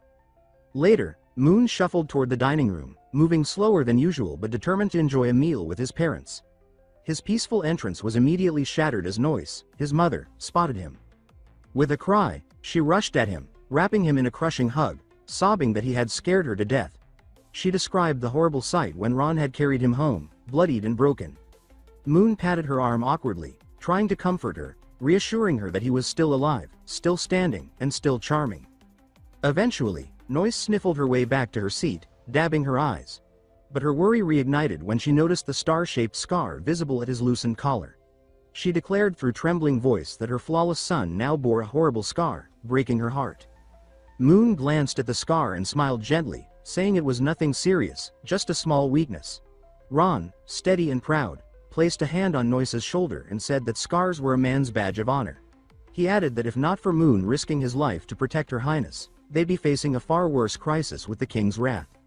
Moon's light smile faded at that, his expression turning serious. The word assassination echoed in Moon's mind, sobering him more than any medicine. He turned to his father and asked about the incident. Ron, stabbing his steak with casual precision, explained between bites that there had been 3 assassins. One eliminated by Her Highness on the spot, another who broke through a barrier, and a third hiding in the mansion's sewers to aid in the escape. He said he had captured the last 2 and sent them to the palace. They weren't professional killers, he added, but bounty hunters from the Bellin black market, loyal to an evil god called the King of Wither. Moon frowned at the unfamiliar name, realizing it hadn't appeared in the original story. The world was filling in gaps the novel had left blank. Ron's tone grew grim as he spoke of their crimes, murders, arson, kidnappings, committed for the right price. He described their symbol, a giant eye surrounded by red flames, a fire-aligned cult. Noyce chimed in brightly, assuring Moon not to worry, because his father had already led a full sweep, eradicating the black market within days. Moon, blinking in surprise, barely touched his salad as Noyce, proud, reminded him that Ron had been the first Grand Duke promoted purely through military merit since the country's founding. Ron dismissed her praise with an amused smile, saying he had just been following orders, clearing out rat nests. Moon humored their conversation with a nod, saying his father was amazing, but pressed further, asking if they had discovered who hired the assassins. Ron, dabbing his mouth with a napkin, answered grimly. They hadn't. Every captured hunter had combusted instantly when trying to reveal anything, cursed to silence. Ron added that His Majesty was furious. Despite wiping out the market, they found no solid proof, meaning the real masterminds remained hidden, buried deep within the nobility. He said that the most likely suspects were high-ranking nobles, including the crown prince and a few dukes and marquises. Moon's eyes widened slightly. A conspiracy among the elite. It all felt eerily familiar. He had read this scene before, but something was off. The destruction of the Berlin black market wasn't supposed to happen yet. In the original story, it occurred 2 years later, triggered by the assassination of the king's favorite concubine. That led to the Blood River incident, a brutal purge that stained the city's sewers red for months. Without that assassination, without the Blood River, the entire chain of events leading to Ariel's transformation would unravel. Moon's mind raced as he realized Ariel wouldn't be thrown into chaos. She wouldn't become the warrior shaped by survival. Everything was already off track. He stared at his salad, appetite gone, while across the table, Ron and Noise exchanged concerned glances. They could sense something had shifted in their son, something heavy. But Moon was no longer in the room with them. His thoughts spun through rewritten futures, broken character arcs, and missing battles. The Blood River was never going to flow now, and Ariel's future was slipping away with it. Later that night, the manor lay silent, save for the soft scratch of quill against paper. In the dim glow of flickering candles, Moon hunched over a blank notebook, deliberately avoiding the harsh light of the lamp. Panic, he decided, was only useful if organized. Everyone else had urged him to rest, but rest was a luxury for people who weren't watching a story collapse. With a sigh that seemed too heavy for someone his age, Moon dipped the quill again and wrote. The story had derailed. From this point on, nothing was certain. Moon's expression hardened as he sat up straight, the candlelight sharpening the lines of his face. After a brief silence, he began to write. The plot of the original novel was useless now. Whether he survived depended solely on himself. He needed goals, simple, logical, achievable. He listed them under the flickering light. 1. Stay alive. 2. Avoid the death by 1,000 cuts, ending. 3. Get stronger. 4. The black book cannot be trusted. Pausing, he placed one hand over his chest, the other tapping the quill against his lips. The fourth line didn't sit right. After a moment, he crossed it out harshly. Muttering to himself, he reasoned that just because the black book terrified him didn't mean it was lying. It was trying to help. Probably. Below the crossed out line, he scribbled a new rule. Black book prophecy must be guarded against. A compromise, uneasy but necessary. Leaning back, he stared at the notebook, thoughts spiraling. He still had no idea what triggered the catastrophe the black book warned about. No solid leads. No trustworthy allies. Only vague dreams, cryptic warnings, and the growing suspicion that either Ariel or Celicia, or both, might turn against him. Too many questions. Too few answers. Moon raked his fingers through his hair, frustration boiling over. He shouted at the ceiling, demanding a revelation. None came. Only silence. Defeated, he slumped from the desk onto the floor, sprawling gracelessly across the blanket. Eyes unfocused, arms limp, he whispered that thinking too hard wouldn't save him. Focus on what he could control. One thing was certain. Strength was survival. He had family resources, training, weapons, secrets. But none of that was enough against a group of protagonists capable of defying fate itself. The original Moon Campbell, after all, had been painfully useless. A whole year at St. Maria College of Magic, and his only reliable spell was illumination, a basic orb of light. No fireballs. No shields. Not even a simple magic hand to cheat at cards. Moon remembered it vividly. Standing in a dusty corner of the academy, dressed in his crisp uniform, extending 2 fingers with theatrical focus to conjure a glowing sphere. His 2 loyal followers had gasped in over-the-top awe, as if he had summoned a comet, not a nightlight. The memory soured his mood further. He needed real power, and fast. Moon watched the embarrassing memory play through his mind like a bad school play, then sat up and buried his face in his hands. This was beyond ridiculous, he muttered, gritting his teeth. What had this idiot version of himself even been doing in class? Sleepwalking. He raised his hand, half hoping for a spark of magical talent. Nothing. Just a hand. After a deep breath and a mental slap to stay calm, he shifted focus to his physical strength. At least there, thanks to noble blood, he wasn't completely hopeless. Late stage 1, by academy standards, enough to beat up back alley thugs, but laughable compared to real fighters. And compared to Ariel or Celicia, it was a joke. He grimaced, rubbing his temples. Celicia, bonded to an ice goddess at birth, manipulated frost like breathing. No rituals, no chanting, just instinct, as if an invisible blue-haired deity hovered protectively behind her. Ariel wasn't much better, in fact, she was worse. She collected divine blessings like trinkets, casually stacking powers until she practically had a pantheon on speed dial. He pictured her, grinning with that massive sword, gods floating smugly behind her. Even now, when she was supposedly still a novice, she wielded rare relics and magic most would never see.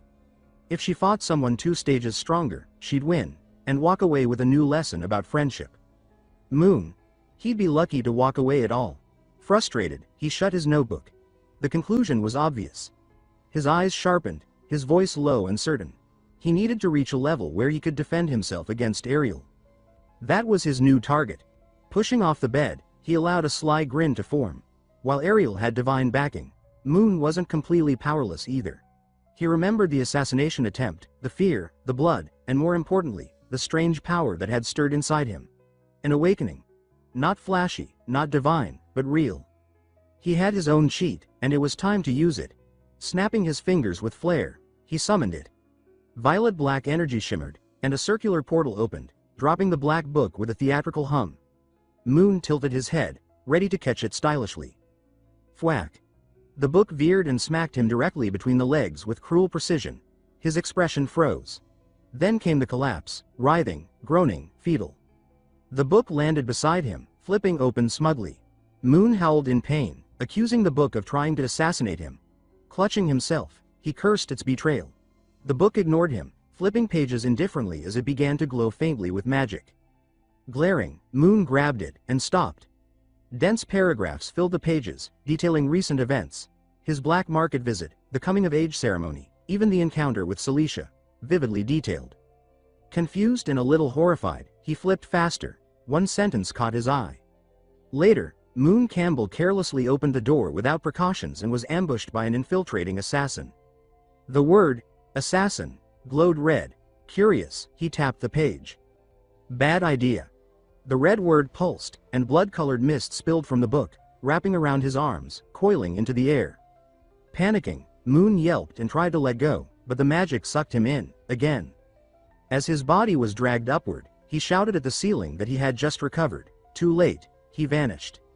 When he opened his eyes, Moon found himself standing in a dim, stone arena lit by silent torches. He muttered that this was definitely not his bedroom. A whisper sounded behind him, shadow step, and he spun just in time to see the short-haired assassin lunging toward him, dagger flashing. She slashed clean across his neck. Blood gushed.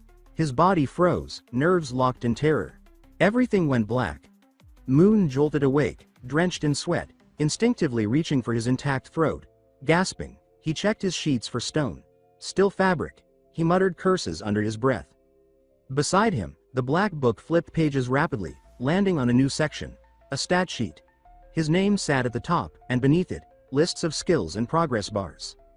Blinking, Moon leaned closer. This wasn't just a cursed diary, it was monitoring him, evaluating him, guiding him. A slow grin spread across his face. So that's what you really are, he murmured, running his hand affectionately over the cover. He might have insulted it earlier, but now they were partners.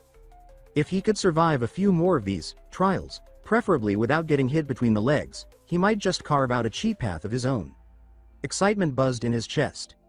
Moon chuckled softly, eyes gleaming with new fire. All right, Black Book, he whispered. Let's see how far we can push this. Late at night, under a star-scattered sky, the Duke of Campbell's mansion lay cloaked in silence. In one of its quiet rooms, Moon sprawled on his back, arms flung wide. In one hand, he held a black book. In the other, a pocket watch. He stared at the ceiling, as if expecting answers to fall from it. He said he was made it out, his voice flat, mechanical. Lifting the watch to his face, he noted the hands had barely moved. 3 seconds. That was how long he had lasted inside the Black Book's illusionary world. A grueling 3 seconds. But even that was a victory. He opened the book again, scanning his skill progression. Dagger combat, up to 1.5%. Shadow step, 1%. He chuckled. Fighting inside the book's realm was tough, but it worked. Every enemy move became a free lesson recorded in the book. No lectures, no tutors. Just pain and results. He thought of the short-haired assassin he'd faced and grinned. Her spells and speed had scared him, but soon, those techniques would be his. He tossed the book onto his face. As if on cue, the magic pulled him in again. Back in the book's world, the assassin struck instantly. A high heel crashed into his throat. Crack. No mercy. Determined, he returned, and was immediately hit with a twin strike of dark magic, collapsing in a burst of blood. Third attempt. He reappeared, filled with foolish hope. The assassin responded by calmly slicing him clean in half. As he fell, he barely managed to choke before darkness took him again. In the real world, Anne knocked softly on Moon's door, a tray with steaming medicine balanced in her hand. When there was no reply, she stepped in quietly, whispering that it was time for his medicine. The bed looked odd, lumpy in the middle. What she couldn't know was that Moon was locked in yet another brutal battle, oblivious to everything outside. Seeing him bundled like a child made her smile. She whispered that he still slept just like he did as a boy, cheeks flushing at the thought. She set the tray on the bedside table and warmed the bowl with a gentle spell. He must have just fallen asleep, she murmured, deciding not to disturb him. She left as quietly as she came. Suddenly, the blanket shot upward. Moon bolted upright, gasping, clutching between his legs with a tortured groan. He cursed the assassin's dirty tactics. Even in an illusion, a crotch kick hurt like hell. Trembling with rage, he vowed through clenched teeth that he'd at least land one hit on her. Then, with grit and a muffled growl, he dove under the covers again. The night dragged on. The sky turned soft blue, the sun creeping above the horizon. Inside, Moon lay sprawled in bed, drained and pale. Bloodshot eyes stared blankly at the ceiling. He whispered, brokenly, that on the 185th attempt, he finally lasted 30 seconds. The realization hit like lightning. He shot upright, too fast. His legs gave out. The tray Anne had left clattered to the floor, spilling hot medicine in a steaming puddle. He collapsed beside it. Lying in a heap, he weakly pounded the floor.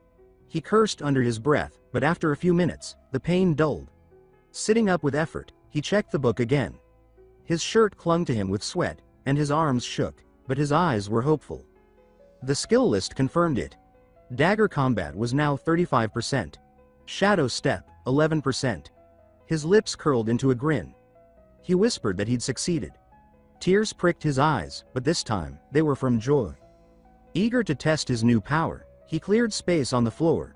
He whispered the spell, Shadow Step, and in a blink, he zipped across the room, leaving a ghostly blur behind.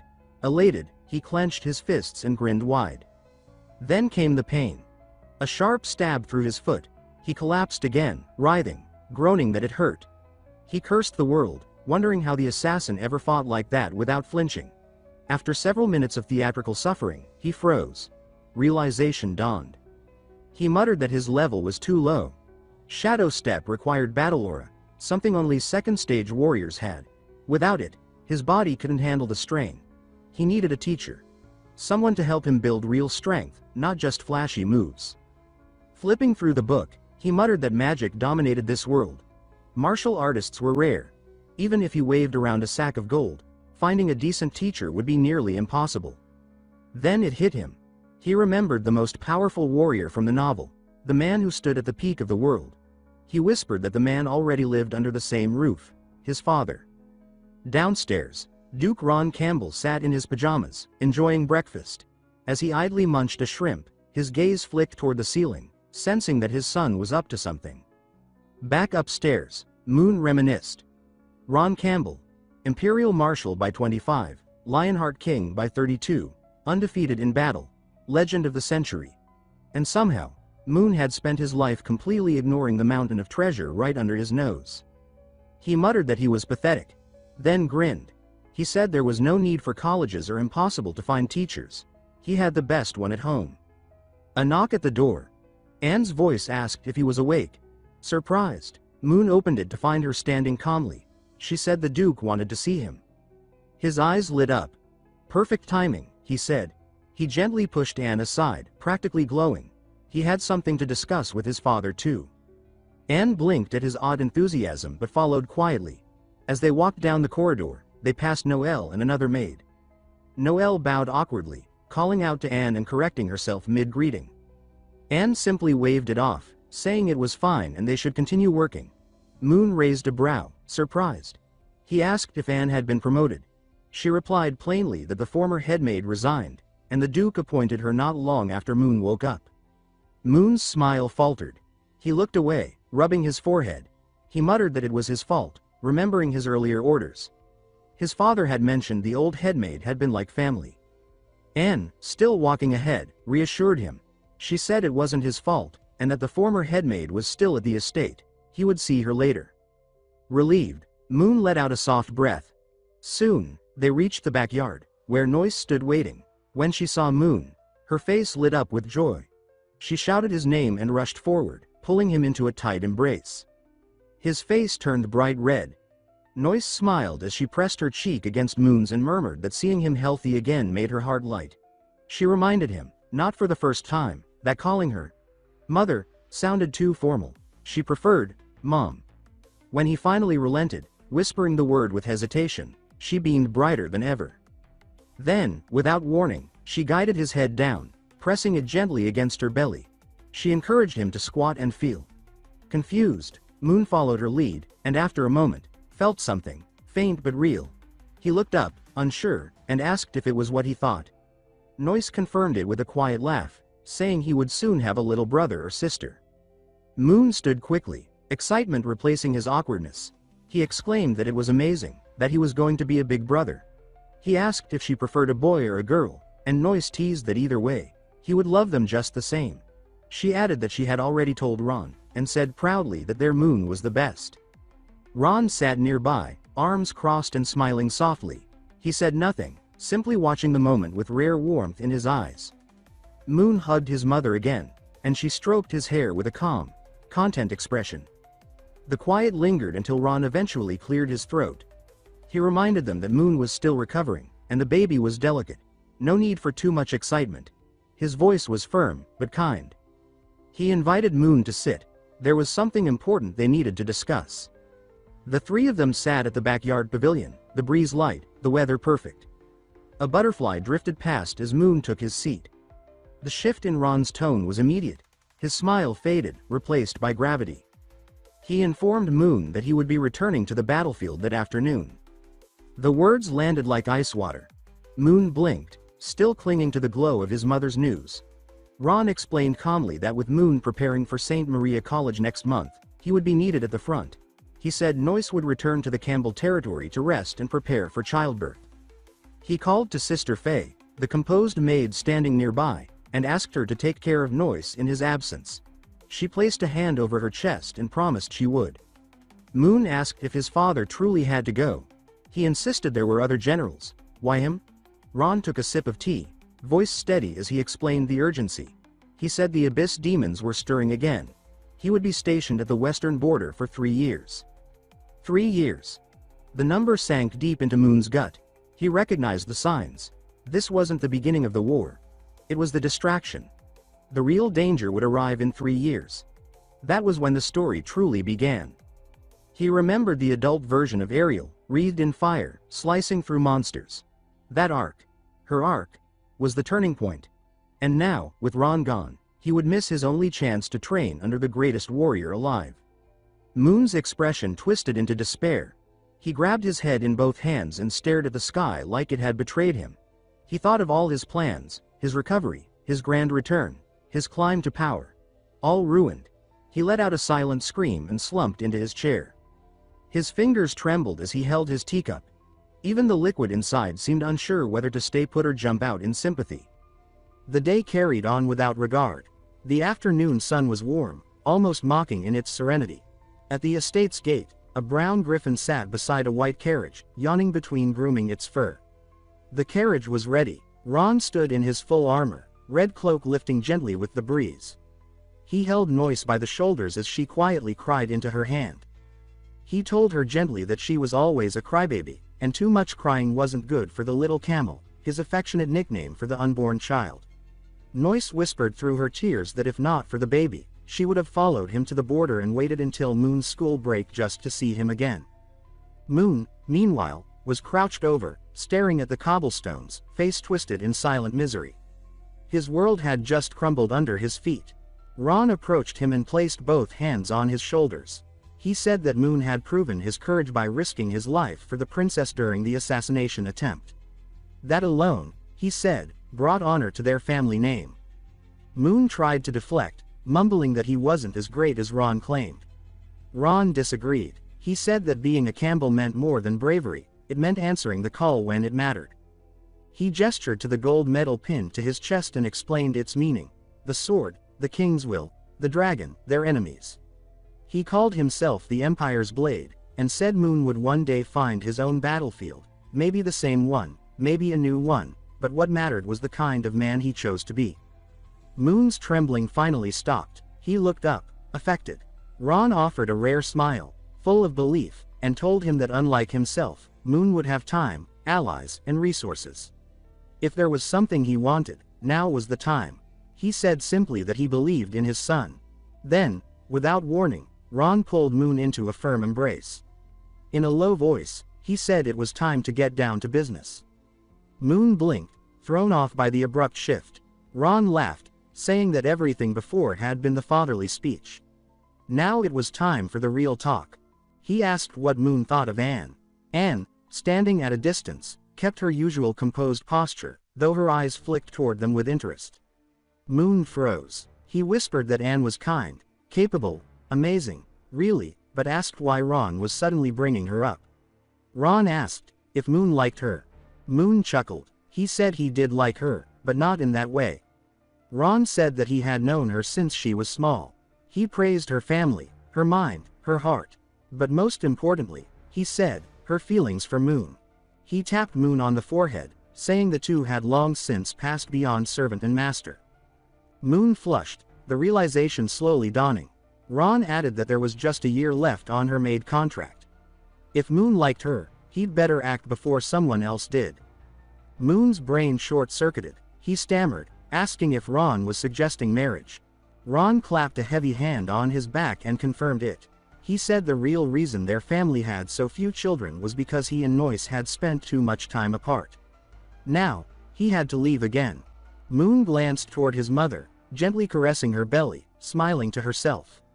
The weight of legacy settled heavily on his shoulders. He weakly protested that he was already engaged to Celicia. Ron waved the concern away. He said that arrangement was political, meant to balance court factions, not a binding future. He promised that even if Celicia married into the family, she would be welcomed as the main wife, no problem. Then Ron lowered his voice into a command. He said clearly that he expected a grandchild in 3 years. Moon shrank under the pressure. Ron's presence loomed even larger, his command unmistakable. Moon tried to stutter out a refusal, but Ron silenced him with a firm grip and a steely gaze. This, he said, was the master's command. As the sun dipped low, casting the estate in gold, the household gathered for farewell. Ron and Noyce boarded the carriage, the griffin stirred, and the door shut with a final click. Moon and Anne stood at the gates, watching the vehicle shrink into the horizon. The steady rhythm of hooves faded into the wind. Anne turned slightly, her tone casual, but her eyes sharp. She said that she had heard Moon mention her name while speaking with the Duke. She asked if there was something he needed. Moon, hands in his pockets, eyes squinting toward the sunset, turned to her. His expression was caught between resignation and disbelief. He said it wasn't a secret anymore. His father wanted her to marry him, and also hoped they'd have children, for the strength of the Campbell line and all that. He laughed awkwardly and added that, of course, it was just a joke. She didn't have to take it seriously. Anne didn't speak. Her lips parted, but no sound came out. She simply stared at Moon, frozen. He stepped closer and gently rested a hand on her shoulder, bathed in the fading glow of the sun. His voice was soft, sincere. He said that being a maid was just her current role, not her worth. One day, they'd each follow their own path. He added that she deserved better than someone like him. Her face didn't change much, but a subtle shift in her brows betrayed something stirring beneath the surface. He continued, saying that if she ever loved someone else, she should tell him. He'd release her himself, with the finest dowry in the Empire. He patted her shoulder and smiled, claiming that anyone leaving the Campbell family should walk away with pride. With that, he turned and walked toward the mansion, satisfied. The golden sunlight traced his back as he walked. Internally, he cheered. He whispered to himself that he'd nailed it. declaring he was undeniably cool. He even did a small celebratory shuffle out of sight. But Anne didn't move. Her hands trembled at her sides, her face masked in shadow. She stood still, silent, but not calm. Her fingers clenched so hard they drew blood, drops falling unnoticed. Her voice, cold and quiet, repeated his words, "Let me go." Her eyes narrowed, no warmth in them now, only something sharp and dangerous. She murmured that he really had changed.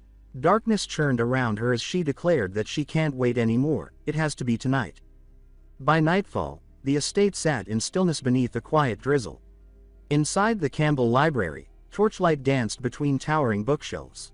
Moon hunched over a desk, muttering as he flipped pages, surrounded by scattered volumes. He muttered that plans never survived change, and today had proved it. His father's sudden departure, the surprise talk of marriage, and the collapse of his self-improvement plan all hit like a storm. Still, if nothing else, he was adaptable. If he couldn't train under his father, he'd self-study. If assassins came for him, he'd hit back harder.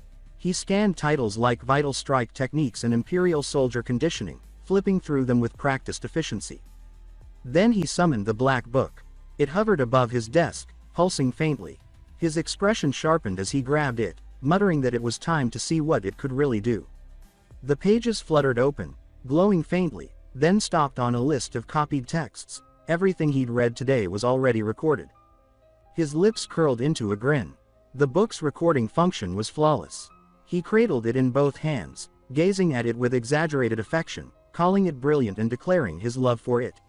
With mock-serious drama, he kissed the cover. A knock interrupted him. He jumped and fumbled to hide the book. The door creaked open and Anne entered, calm as ever, carrying a tray.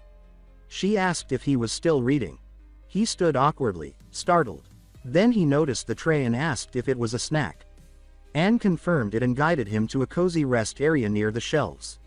She set down the tray, poured a drink, and presented it with quiet pride. She explained that the wine was a rare vintage from Count Locke's vineyard, only 100 bottles made annually, selling for 200,000 ame. Moon raised an eyebrow at the absurd price. He sampled the cake instead, letting the sweetness ease his tension.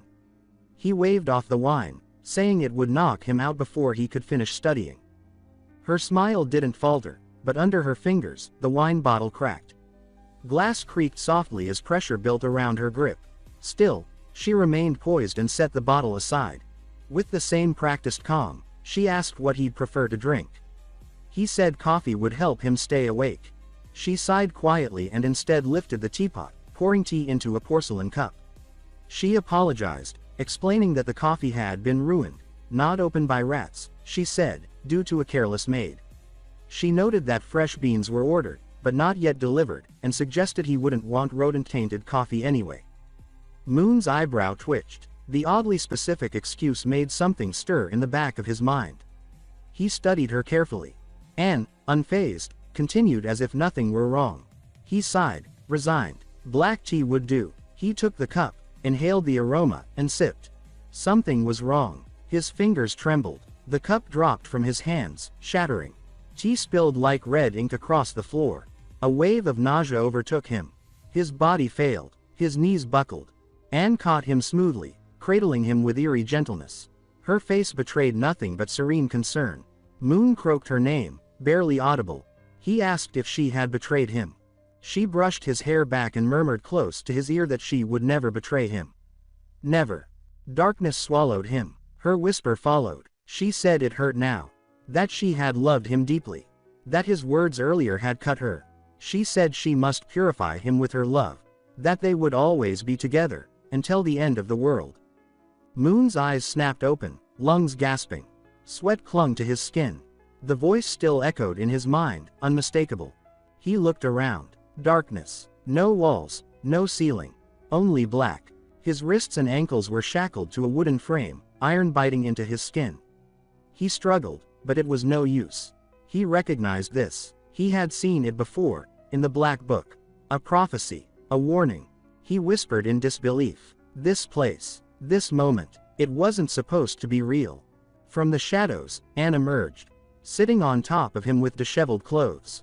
Her smile, small, pleasant, and far too calm, sent a spike of dread through him. The maid he knew was gone.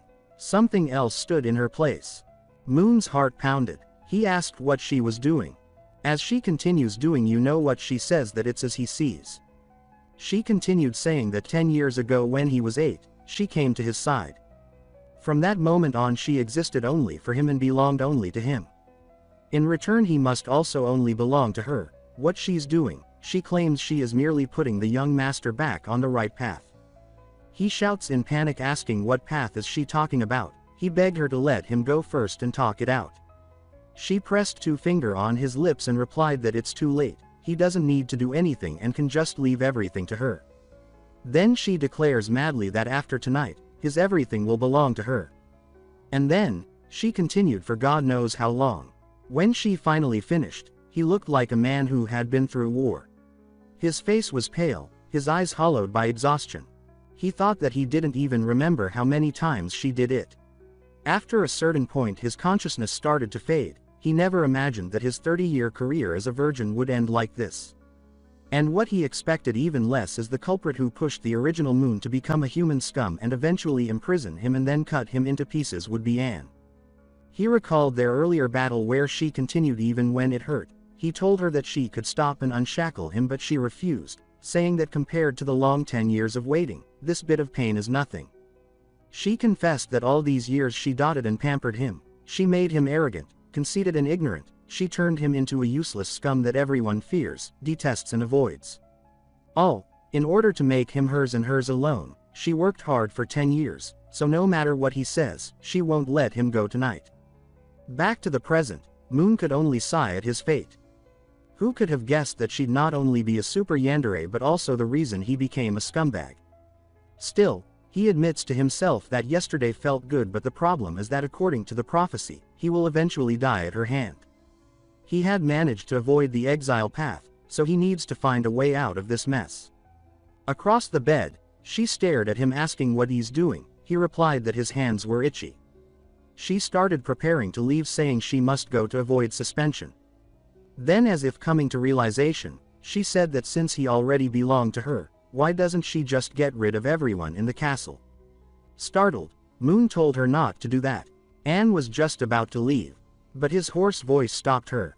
With slow, measured steps, Anne returned to Moon, her expression forming a sweet but unsettling smile. She asked playfully if he had another favorite maid, perhaps Noelle. The question landed like a slap. Moon flinched, mumbling a nervous denial while avoiding her gaze. Anne laughed softly, covering her mouth as if trying to keep it polite. Her eyes sparkled with amusement. She told him she was only joking, no need to look like a frightened animal. But then, her tone shifted, calm and direct. She said as long as he behaved, there would be no need to involve anyone else at the Duke's mansion. Unless, of course, it became necessary. Moon stiffened at the threat. He asked if she could release him. Anne agreed sweetly and snapped her fingers. A soft glow shimmered in the air as the shackles clicked open and dropped from his limbs. But she added a warning. Don't do anything reckless. The room was sealed, designed by her, with a custom forged door and a single key, hers. Moon sat up, rubbing his wrists, discomfort growing. Freedom didn't mean much inside a cage. He pointed out that if he vanished, people would notice. Anne reassured him with a smile. She had already told the staff he returned to college early, saying he missed it too much. As she turned to leave, she added softly that he should rest. Obediently, Moon called out after her, but the heavy door closed with a steel thud. The lock clicked with finality. Alone, he ran a hand through his hair and groaned. This was bad. He muttered to himself that of all the people the Black Book's prophecy could have pointed to, of course, it had to be Anne. Now he was trapped. He stood and glared at the door, declaring he wouldn't live out his days as a prisoner. Freedom was non-negotiable. With a determined yell, he rushed the door. It didn't budge. He collapsed in pain, clutching his shoulder, groaning dramatically before lying still, defeated. He admitted, yes, the craftsmanship was impressive. Just as despair set in, something stirred beside him. A familiar dark glow. The Black Book. Moon groaned. Not now. He muttered that Anne was on another level, maybe even rivaling Celicia. Even with training, he wouldn't beat her. Still, curiosity got the better of him. He picked up the book and flipped through the pages. Then he stopped. One page stood out. An equation, something from the night before. It wasn't just a technique. It was a formula, a strategy, a way to win. His lips curled into a grin. He said he was ready. He started training. 198, 199. His voice echoed in the quiet, his palms pushing against the cold floor. At 200, he collapsed, gasping. Sweat streaked down his chest, his breath ragged. He raised one hand, whispering that at least his body was still holding together. Skills were the book's domain. Strength, though, that was earned. He clenched a fist. He was done being stepped on. A single tear slid down his cheek. He vowed to rise. A voice responded from behind the door, Anne's. She said she was relieved to see him so spirited. The door creaked open. Anne entered, floating dishes in a steaming metal tub in soft magical light. She remarked, amused, that he sounded like a husband welcoming his wife. The bathwater was perfectly heated, the food still warm. Moon lit up. He hadn't bathed in 2 days. Before she could finish, he dropped his sheet and jumped into the tub, splashing water onto the floor. Anne blinked, then said softly that bath time had clearly taken priority. He rinsed his hair, then called to her, saying he could handle things himself. He wasn't a child. Anne nodded, smiling faintly. Understood. She lifted a silver lid to reveal a steaming plate of meat and vegetables. Holding a fork, she approached. If he wouldn't let her wash him, she joked, at least let her feed him. Moon hesitated, but she made no move to hurt him, so he relaxed and agreed. Anne fed him carefully, catching any dripping sauce with her hand. She asked him to say, "Ah," and he did. The meat melted in his mouth. His eyes widened in surprise. It was rich, tender, and perfectly seasoned. He grabbed the plate and fork and began eating hungrily, even as splashes from the tub landed on the dish. He said it was better than anything he'd had, even when his parents were home. Anne watched with quiet satisfaction and confirmed it was beef. She explained that he'd eaten it before, though usually she turned it into soup. Curious, Moon asked which cut it was, tenderloin or shoulder. Anne replied it was a special cut. The rod from the Magratha giant bull. Moon paused. Anne elaborated. The bull's member was incredibly energetic, making the meat extra nutritious. The fork dropped into the water. His face paled. He imagined some monstrous glowing bull and gagged, leaning over the tub. Anne calmly placed a bin beside him. She added that other rare ingredients had been used too: tiger rod, goblin shaft, troll meat. Dragon rod would have been ideal, if not so rare. Moon waved frantically, still coughing. He asked why anyone would cook with that. Anne answered plainly that she had been feeding him those for some time. They'd helped his strength improve. Moon stared at her in disbelief, pointing with a trembling hand. He shouted that it wasn't normal. He demanded to be let out. But before he could finish, his body slumped. His arms dropped. His words faded. Anne murmured to herself that one drop was enough. As Moon lost consciousness, she caught him gently, cradling him in her arms. She whispered that he was right. It hurt to be trapped. But if freeing him meant losing him, she couldn't allow that. She told him to sleep and let her handle everything. Her expression softened. She brushed his damp hair, her face pressed gently to his. Outside, the moon cast pale light over the Duke's estate. Peaceful, silent.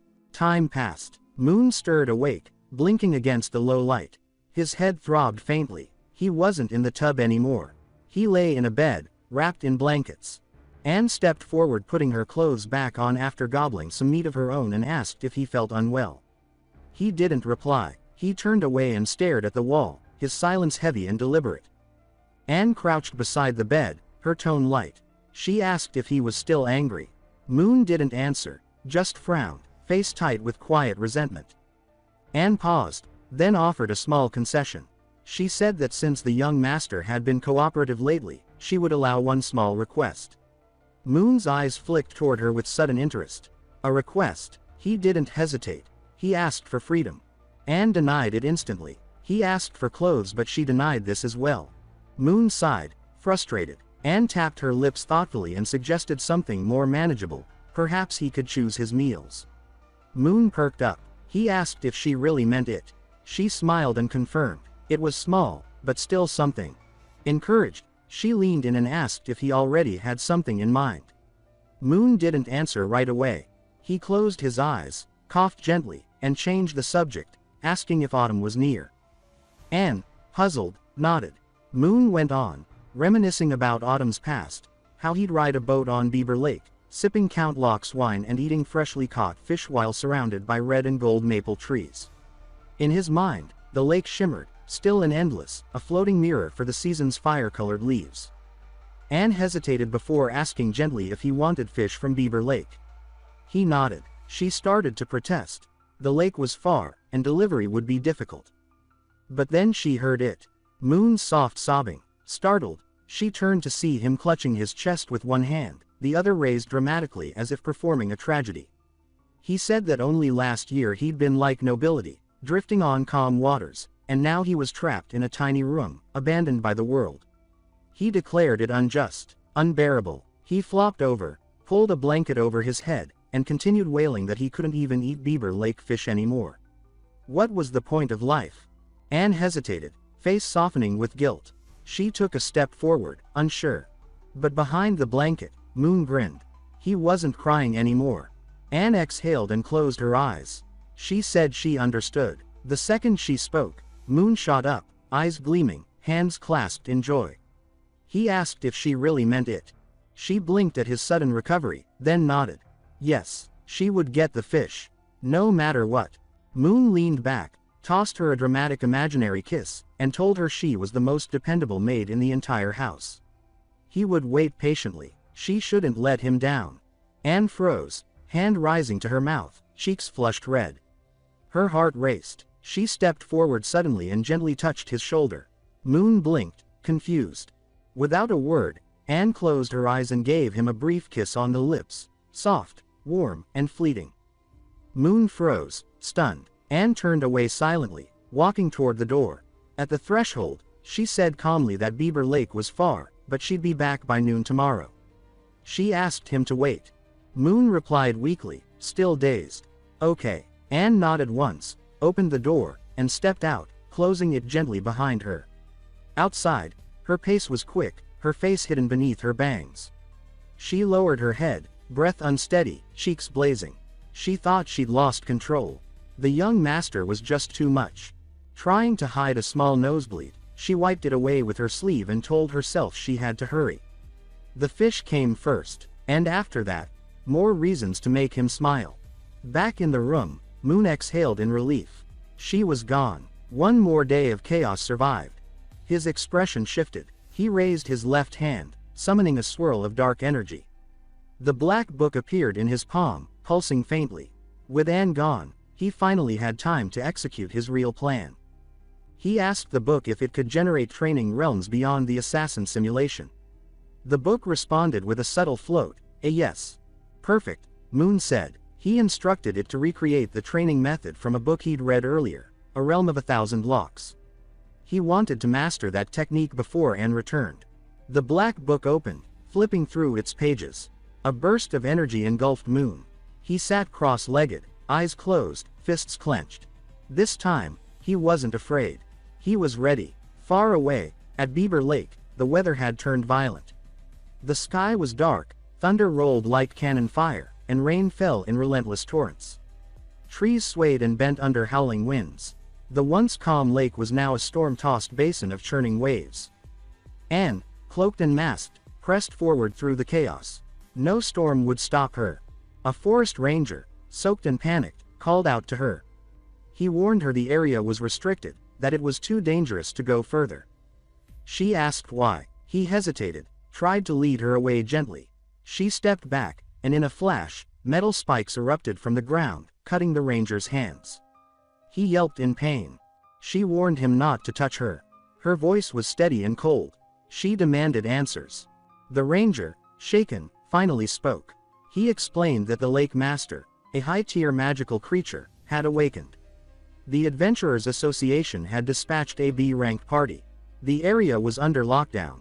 Anne listened without emotion. She glanced at the sky, letting the rain hit her open palm. So the storm, she murmured, was part of the creature's power.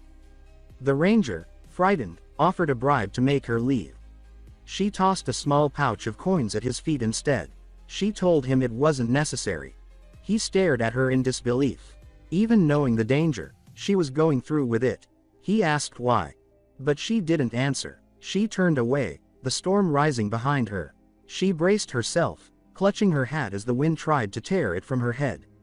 Her hair whipped around her face. She walked into the storm, smiling faintly, her ruby eyes burning, not with fear, but purpose. She had a promise to keep. And she always kept her promises. The storm raged on. At the rear of the storm-battered group stood a girl in a red cloak, soaked to the bone but unmoved by the cold.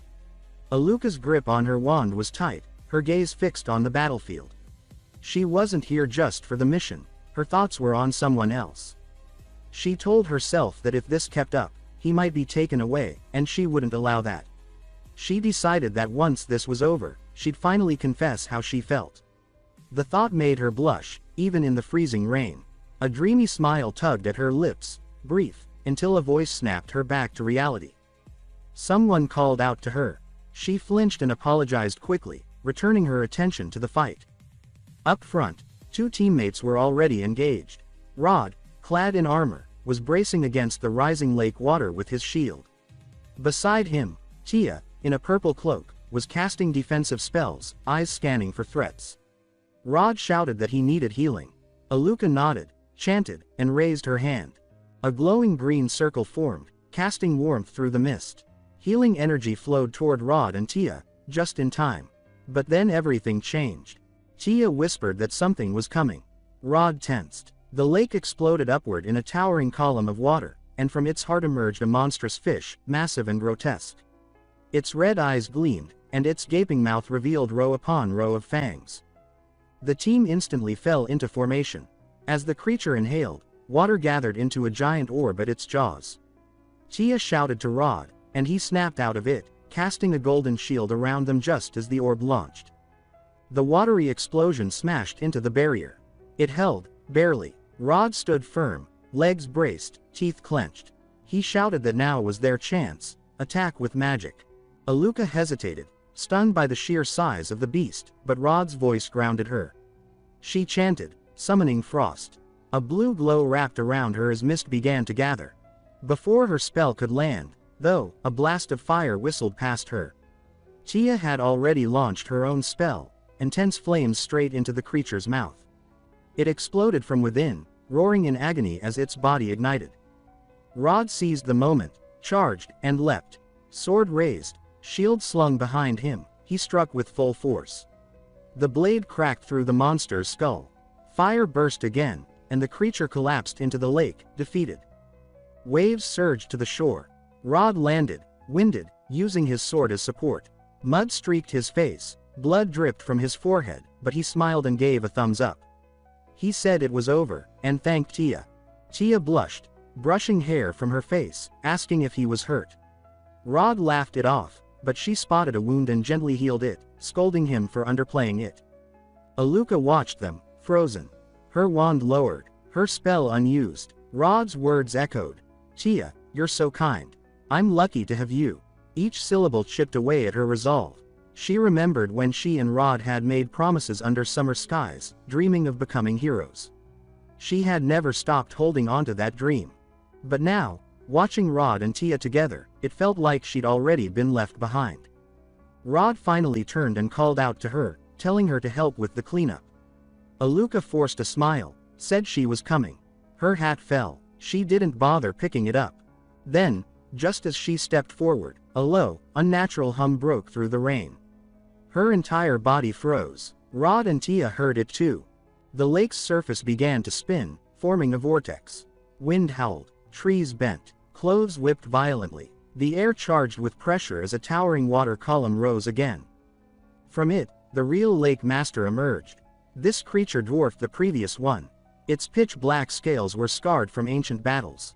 A glowing crimson horn protruded from its head. Its red eyes scanned the shoreline like a predator picking targets. Tia acted quickly, casting another fire spell. It struck the beast, and vanished on contact. Useless. The monster roared. Its horn crackled with red lightning, and in an instant, bolts ripped through the air. Rod and Tia were blasted backward. Tia screamed as lightning scorched her side. Rod's armor sparked violently. Before he hit the ground, Aluka dove and caught him, skidding across the muddy ground. Rod, barely conscious, whispered that they couldn't win. He told her to run. But Aluka hesitated, eyes drifting to Tia's fallen form. Rod tried to stand, jamming his sword into the dirt. Blood dripped from his face, but he didn't falter. He said he wouldn't let her die here, even if it cost him everything. Aluka's heart cracked. The fire inside her dimmed. Before she could speak, Rod staggered toward Tia. From the trees above, a new presence watched. A girl cloaked in black stood calmly on a branch, blade twirling lazily in her hand. She studied the lake master with unsettling calm. She whispered that this was a monarch-class creature. Interesting. The lake master roared again, preparing a massive attack. Crimson lightning swirled at its horn's tip, building into a colossal orb. Rod reached Tia just as the attack launched. He held her tight, bracing himself. He had no defense left. But before it hit, a golden beam split the sky. The lake exploded in light. The ground shook. The world turned white. When the light faded, Rod opened his eyes. No pain, no impact. A massive black wall stood behind him, lined with red lightning. The attack had been stopped cold. He stared in disbelief. Aluka, too, was stunned. She fell backward, eyes wide. Had someone actually heard it? A calm voice interrupted her thoughts. She turned and saw the cloaked girl now standing in front of her. Aluka stammered, asking who she was. The woman didn't answer. She simply slung her weapon behind her, lifted a hand, and began casting. She said she was glad Aluka was safe, but now it was her turn to end this. The spell. Imprisonment. Asterisk. Metallic energy swirled in the air. It twisted and reformed into black molten iron. With a flick, it shot toward the lake master. In midair, it morphed into jagged spikes and pierced the creature's body one after another. The lake master screamed, thrashing violently as more spikes drove in. The ground shook beneath its rage. And for the first time, the creature looked afraid. The woman wasn't finished. With a sweep of her hand, she shaped the molten iron into a spiraling staircase that reached toward the lake master's towering form. Each step she took echoed with quiet, deliberate intent. She muttered under her breath that all this noise had scared off the fish she meant to bring back for the young master. At the summit, she raised her black scythe. Magic surged into the blade, expanding it with a menacing glow.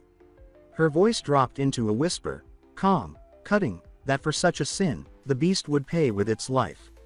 Her eyes snapped open, cold, unwavering. She brought the scythe down in a single, brutal arc. A roar tore through the sky as the monster was split clean in two. Blood exploded outward in a violent cascade as the halves crashed into the lake with a thunderous splash. Water surged, trees trembled, and mist soaked the hills. Even Rod and Tia, far from the center, were drenched. A fish landed on Rod's head and flopped once before sliding off. Rod, stunned, simply stared at the ruined lake. That was the lake master. And it was gone, just like that. Aluka came running toward him, voice laced with concern. Rod reassured her that he was okay, but Tia, unconscious and pale, wasn't. Her bruises had worsened. Rod held her close, pulled a healing potion from his pouch, and began treating her. Then, turning to Aluka, he asked for a favor. He wanted her to find out who that woman was, the one who just soloed a dominant level beast with a single blow.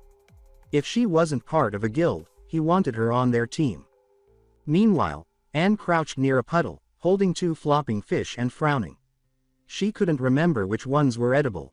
She quietly scolded herself for forgetting something so basic. What kind of maid forgets the fish her master likes? Behind her, a gentle voice chimed in. A girl approached, kneeling beside her and pointing out that both fish Anne held were inedible, the red one too tough, the colorful one toxic. But the pair nearby, perfect. Anne raised a brow, surprised by her knowledge. The girl nodded, saying her village was across the lake. Every autumn, they fished here for nobles who paid well for Beaver Lake's famed catch. Anne stood and asked if the girl would teach her how to prepare the fish. Grilling or steaming, the girl explained, worked best. Just salt, ginger, and a splash of wine to cut the smell. Anne scribbled it all down in a notebook, thanking her sincerely. The girl blushed and said it was nothing. Anne had just saved everyone, after all. Then, after a moment's hesitation, she asked a quiet question. Had Anne come all this way, just to catch fish for someone? Anne answered without pause. Yes. The young master wanted fish from this lake, and she was going to deliver. The girl smiled, touched by the gesture. Anne gathered the fresh fish, nodded politely, and said she would return home now, but as she turned, the girl called out hesitantly. She said she had a small question. About love. Anne stopped and turned. The girl's cheeks turned crimson as she asked if someone like Anne could answer something personal. Anne, calm as ever, said she would try. Emotions had no perfect answers, but she'd help if she could. The girl said it was about a friend. Someone who had liked a boy for years, but never confessed. He was kind to everyone, so she couldn't tell if he saw her differently. And now, another girl had appeared. Closer to him.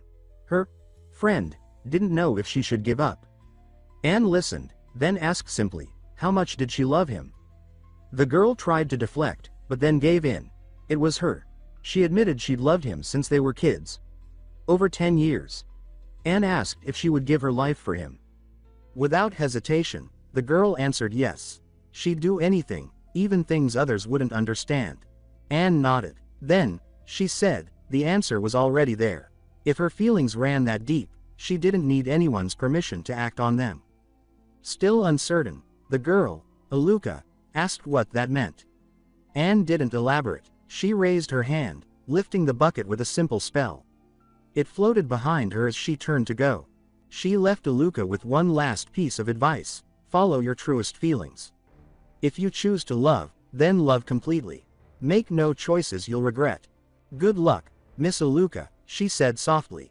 Then she walked away, and continued along the path. Behind her, Aluka stood still, eyes locked on her fading silhouette. She whispered Anne's final words to herself. Give everything for the one I love. Follow my innermost thoughts. Asterisk. No exact answer had been given. But her heart, confused as it was, had been moved. She wondered, could she really confess to Rod? Was she ready? Then something stirred inside her. A flicker of warmth, red and black, ignited in her chest. Her eyes widened as it swirled, growing stronger. She dropped to her knees, clutching her chest, trembling. A faint flame rose briefly along her skin. A voice echoed in her mind. Soft, insistent. It asked if she was truly giving up. If she, who would give anything for him, would just stand by and watch. She gasped, unable to answer. The heat clouded her thoughts. The voice continued, pressing her. Will you let them be together? Asterisk. Rod, not far away, turned, concern in his voice as he saw her falter. He reached out. Tia stirred beside him, hand over her chest, sensing something but not knowing what. Neither of them saw the flicker of light wrapping around Aluka. And neither heard the voice still whispering inside her. The voice in Aluka's mind persisted, coaxing her deeper. It asked if she really wanted Rod to end up with someone else, especially her, the girl in his arms. Aluka's breath hitched as tears streamed freely. She clenched her shirt, whispered through her teeth that she didn't want to lose him, not to anyone. Her eyes shimmered red, the flame inside her growing. A small flickering spirit, warm and glowing, appeared beside her. Its voice was gentle but insistent. It told her she finally understood. Now was the time. Go, claim what was hers. Make sure no one took him away. Fueled by pain and desire, Aluka stood. The fire gave her strength. She hesitated, murmuring that Rod was strong. The flame responded that even the strongest had weaknesses, and it would lend her power. A flare burst across her chest. Not painful, intoxicating. A red eye surrounded by flame etched itself into her skin, pulsing faintly. She quickly hid the mark under her cloak. Rod noticed her rise and asked if she was all right, if the mysterious woman had done anything to her. Aluka gave a soft, overly calm smile. She said the woman, Miss Anne, had done nothing, she was just drained. And no, she wouldn't join their team, she was from a noble family. Rod looked disappointed, muttering that he'd hoped to thank her properly. Without her, they wouldn't have made it. Tia stirred and glanced at Aluka's chest, spotting the faint glow beneath her collar. She asked if she was hurt. Aluka pulled her cloak tight, brushing it off as residual magic from the lake. She chuckled, then shifted the subject quickly, said they should head back. It wasn't safe here, and Tia needed healing. Rod didn't question it, he lifted Tia into his arms. Tia protested weakly, saying she could walk. Rod smiled and said she was light enough to carry forever. Tia blushed and tapped his chest, calling him a dummy. They bickered, warm and familiar. Behind them, Aluka's expression hardened. Watching the ease between them, something inside her stirred again. Her aura shimmered faintly red.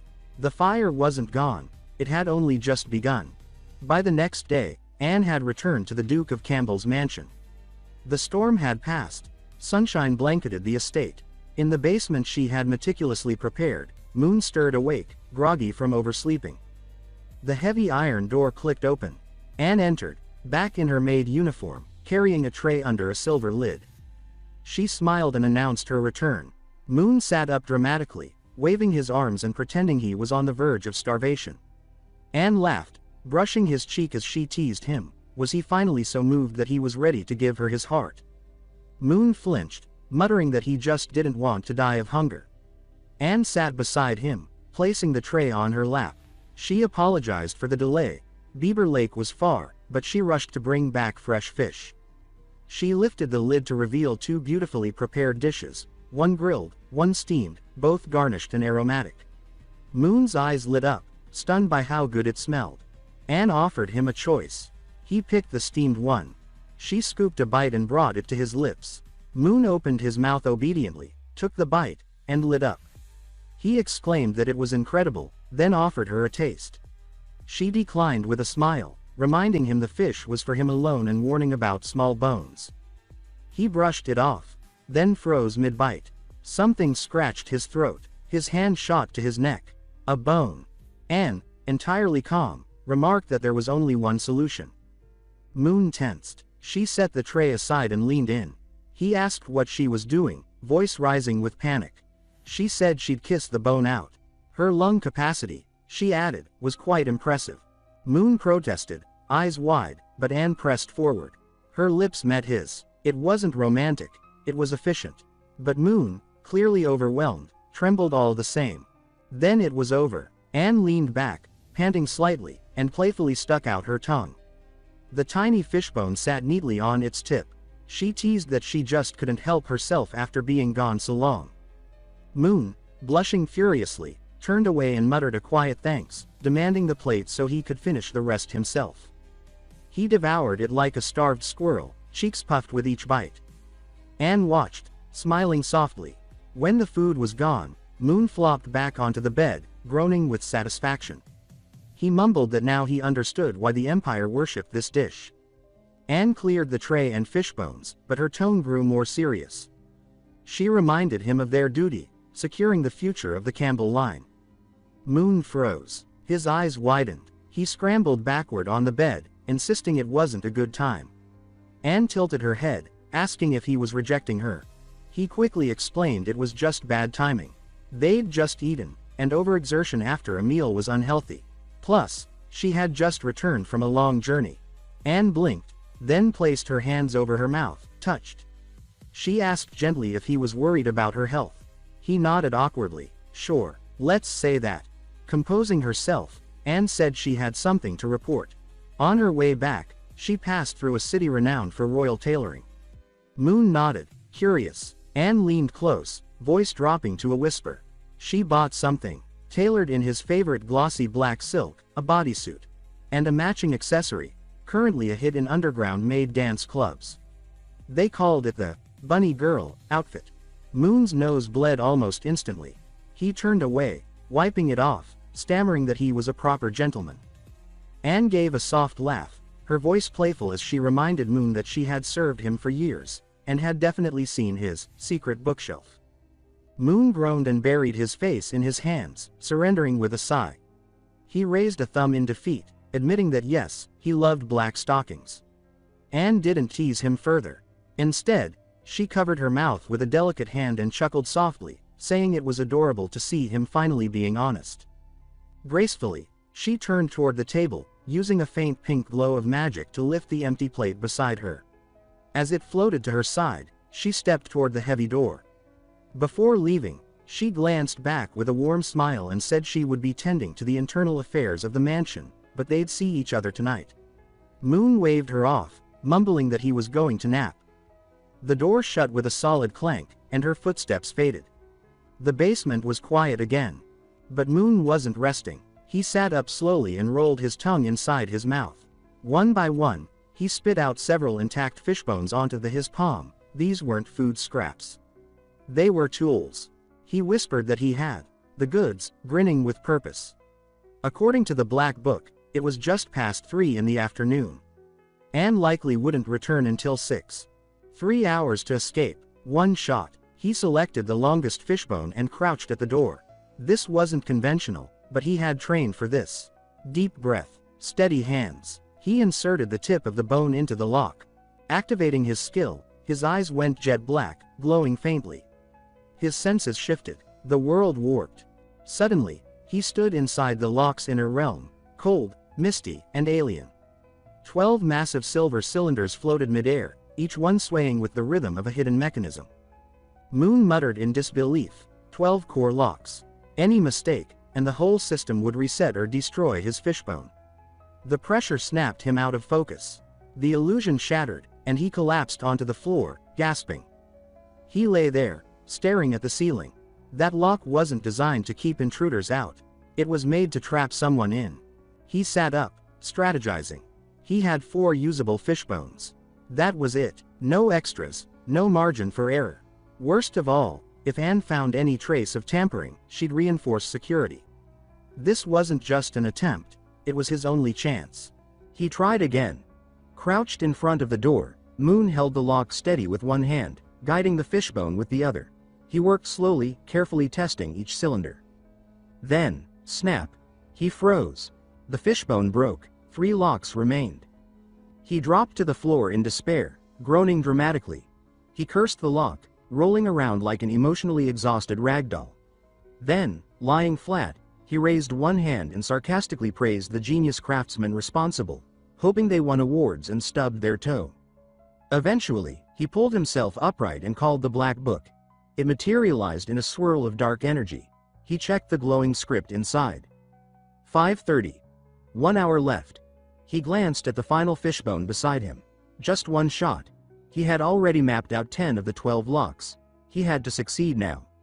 Eyes narrowing, he picked up the fishbone, summoned every ounce of magical focus, and activated full power. His aura darkened, glowing with pulsing energy. Upstairs, golden light filled the kitchen as Anne and Noelle finished preparing dinner. The soup simmered, fresh lake fish, tofu, and scallions. Noelle tasted it and sighed happily, declaring it divine. Anne smiled, bottling the soup into a magical heat jar. She thanked Noelle for the help, saying everything turned out better with company.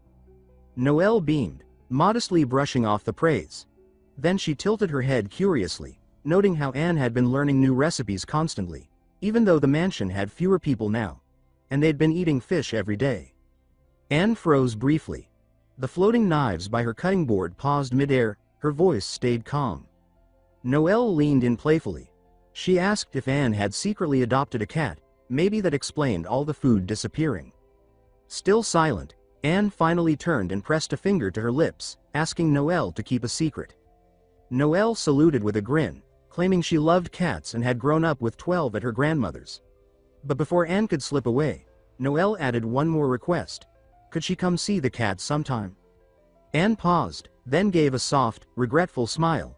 She said the little one was still shy, but promised Noelle would be the first to meet it when the time was right.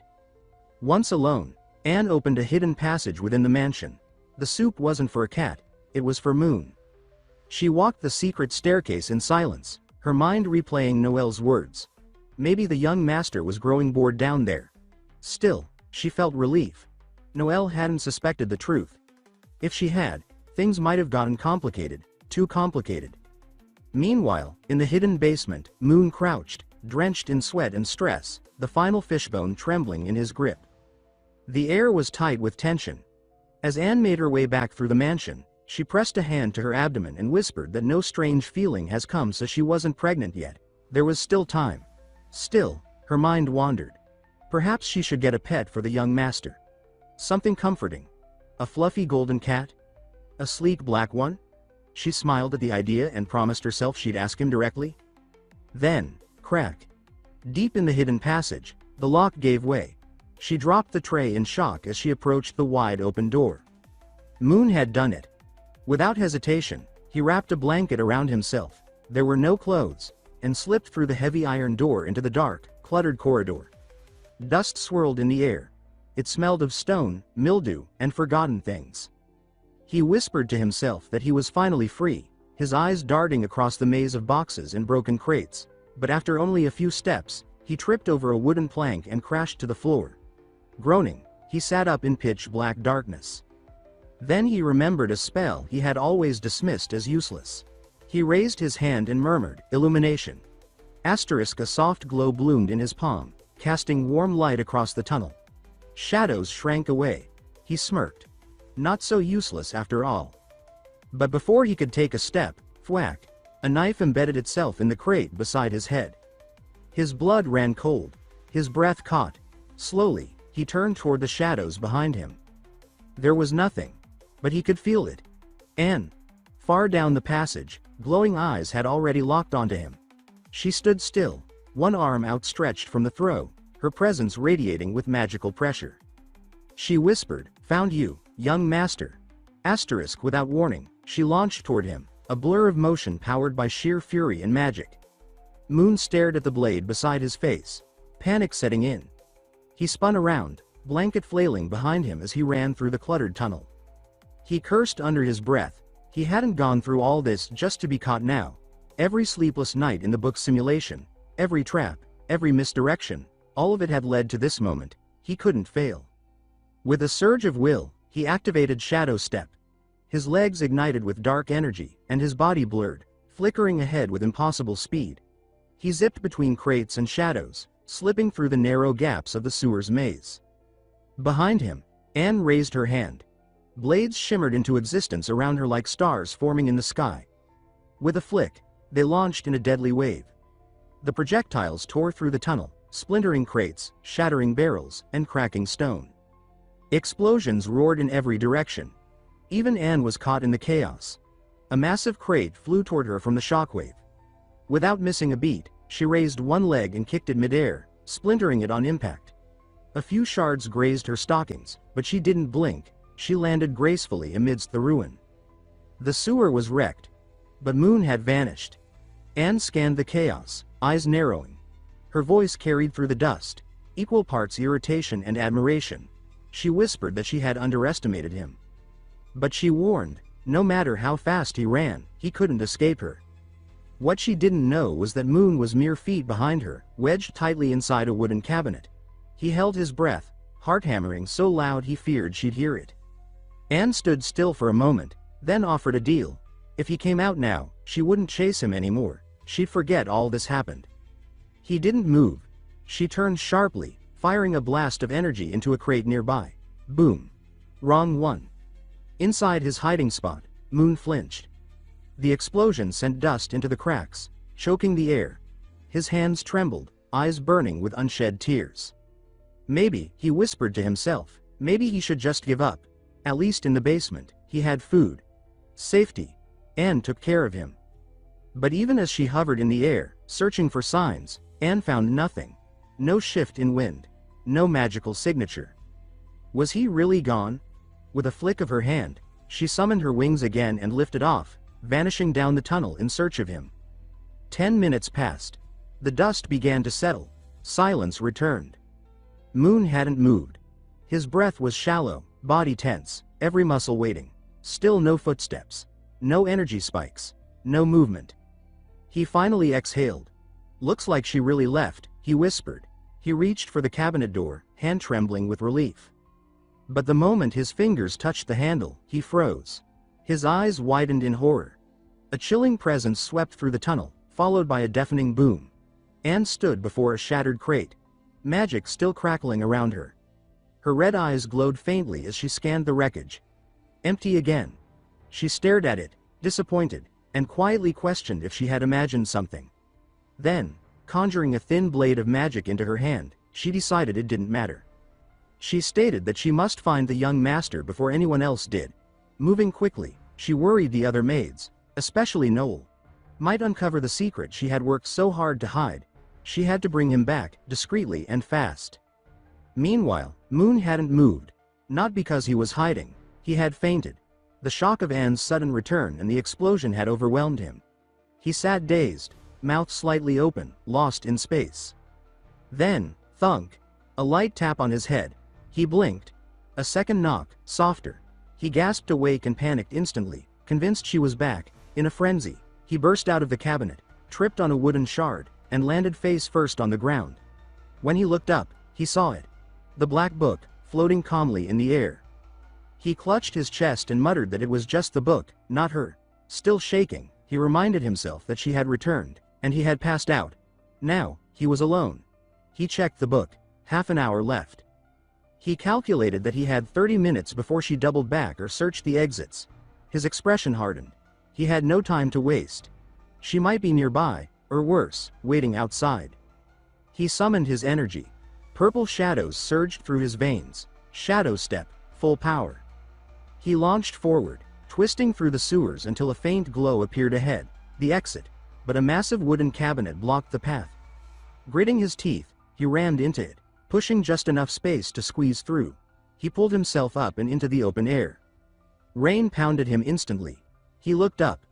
The sky over the Duke's mansion was a storm of black clouds. Lightning split the sky. Thunder followed, shaking the ground. He stood still in the downpour, soaked and trembling, but free. He raised his hands and let the rain wash over his face like a baptism. His voice shook with awe as he said he'd made it out. Then, laughing through the storm, he spun in place and shouted that this was freedom.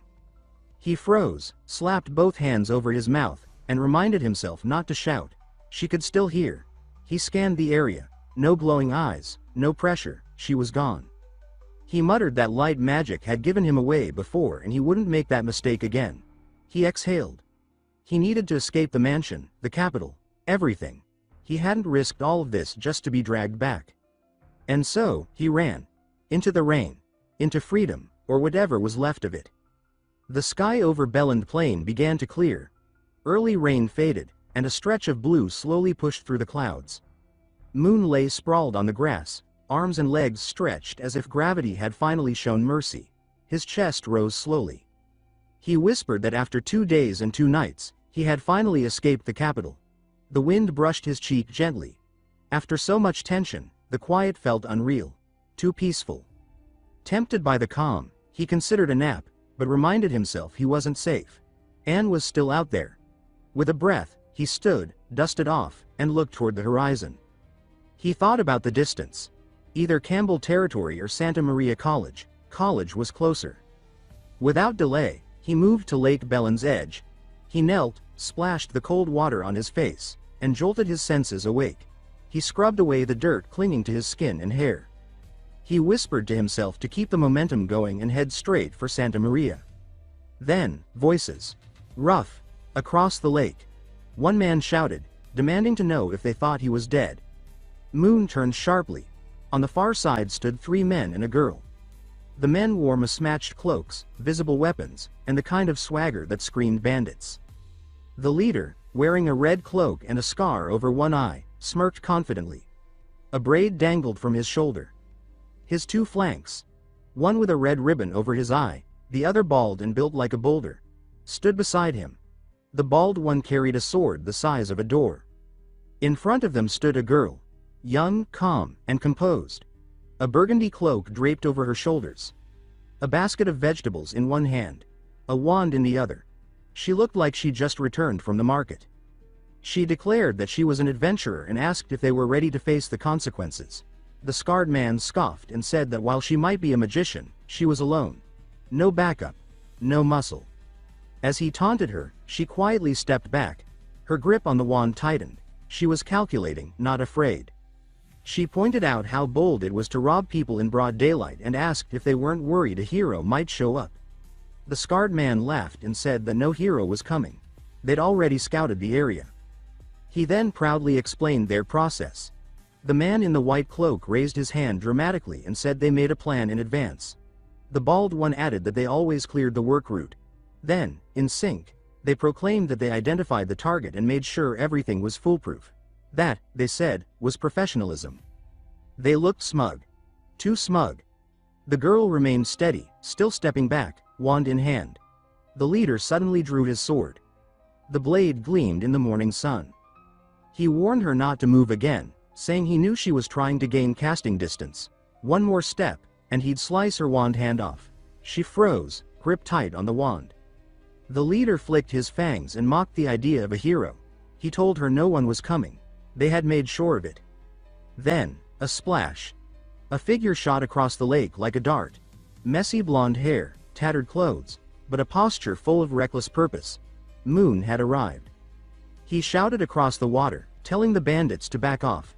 Water streamed down his arms as he scrambled ashore, chest heaving and hands planted on his hips. His arrival startled the three men. The two subordinates yelped and ducked behind their leader.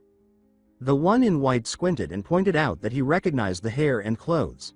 He exclaimed that it was the blonde mermaid. The bald one corrected him irritably, saying that it was clearly a guy. Moon stepped forward and called out the obvious. 3 against 1? If they were really so bold, he challenged them to try him instead. To his surprise, the scarred leader smirked and agreed without hesitation. Moon blinked, confused by how fast things had shifted.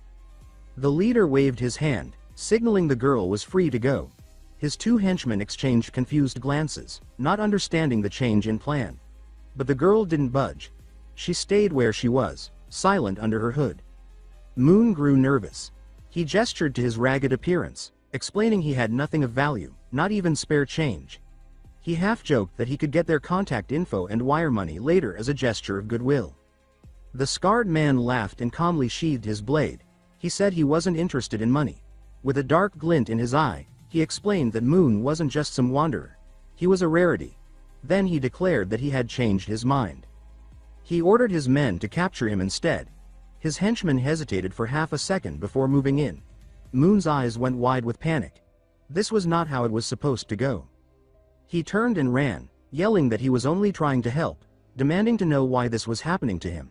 The three men gave chase, their laughter echoing through the field. Behind them, still and silent, the girl watched. Her grip on the wand in her hand tightened. Then she closed her eyes, whispering a chant under her breath. She called upon the spirits of fire. Red sparks crackled around her wand as the air shimmered. Then, without warning, flames exploded outward in a roaring wave, consuming the field ahead. A deafening boom followed. The bandits' laughter turned to screams. Moon skidded to a stop at the lake's edge and turned around. His eyes went wide at the sight of a wall of fire lighting up the landscape behind him. Heat brushed his face as awe set in. The girl stepped calmly forward and announced that the bandits had been dealt with. She called out to him, referring to him cheekily as Mr. Mermaid. Moon blinked, surprised by the nickname, and the fact she had just saved him. She nodded and thanked him, saying his interference gave her the opening she needed. Moon scratched the back of his head, flustered by the praise. He said there was no need to thank him, her magic had been incredible. She looked at him curiously and asked if wandering the wilderness dressed like that was a city dweller's hobby. Moon froze, realizing how ridiculous he looked. His clothes were torn, soaked, barely holding together. He stammered that it wasn't like that, he hadn't had time to change before escaping. Trying to shift the mood, he smiled and introduced himself. He said his name was Moon and that he was currently between jobs. The girl replied evenly. She was Aluka, a former adventurer now trying to learn how to be a good wife. Moon raised an eyebrow and asked if she was married. She smiled gently and touched her cheeks, clearly pleased. She said she had just gotten married last night. A ring sparkled on her hand. Moon nodded cheerfully and wished her and her husband a wonderful life, full of happiness and warmth. Aluka looked surprised at first, but then gave him a genuine smile. Then, an audible growl from Moon's stomach. Silence followed for a beat. Aluka raised an eyebrow and asked if he was hungry. Moon laughed awkwardly, rubbing his head, and admitted he hadn't eaten in 2 days. He'd been running for his life. Before he could finish, Aluka told him to come with her. She said she had food and was heading home to cook anyway. He'd catch a cold in those clothes. And her husband had extras in his size he could borrow. Moon's eyes lit up. He asked if she really meant it, clothes and a meal? Aluka smiled gently, saying they were just old clothes. He shouldn't expect much. Moon clasped his hands together, overwhelmed with gratitude. He called her a treasure among people, a guardian angel, a noble soul. Aluka laughed and replied that flattery might earn him a second helping. Maybe.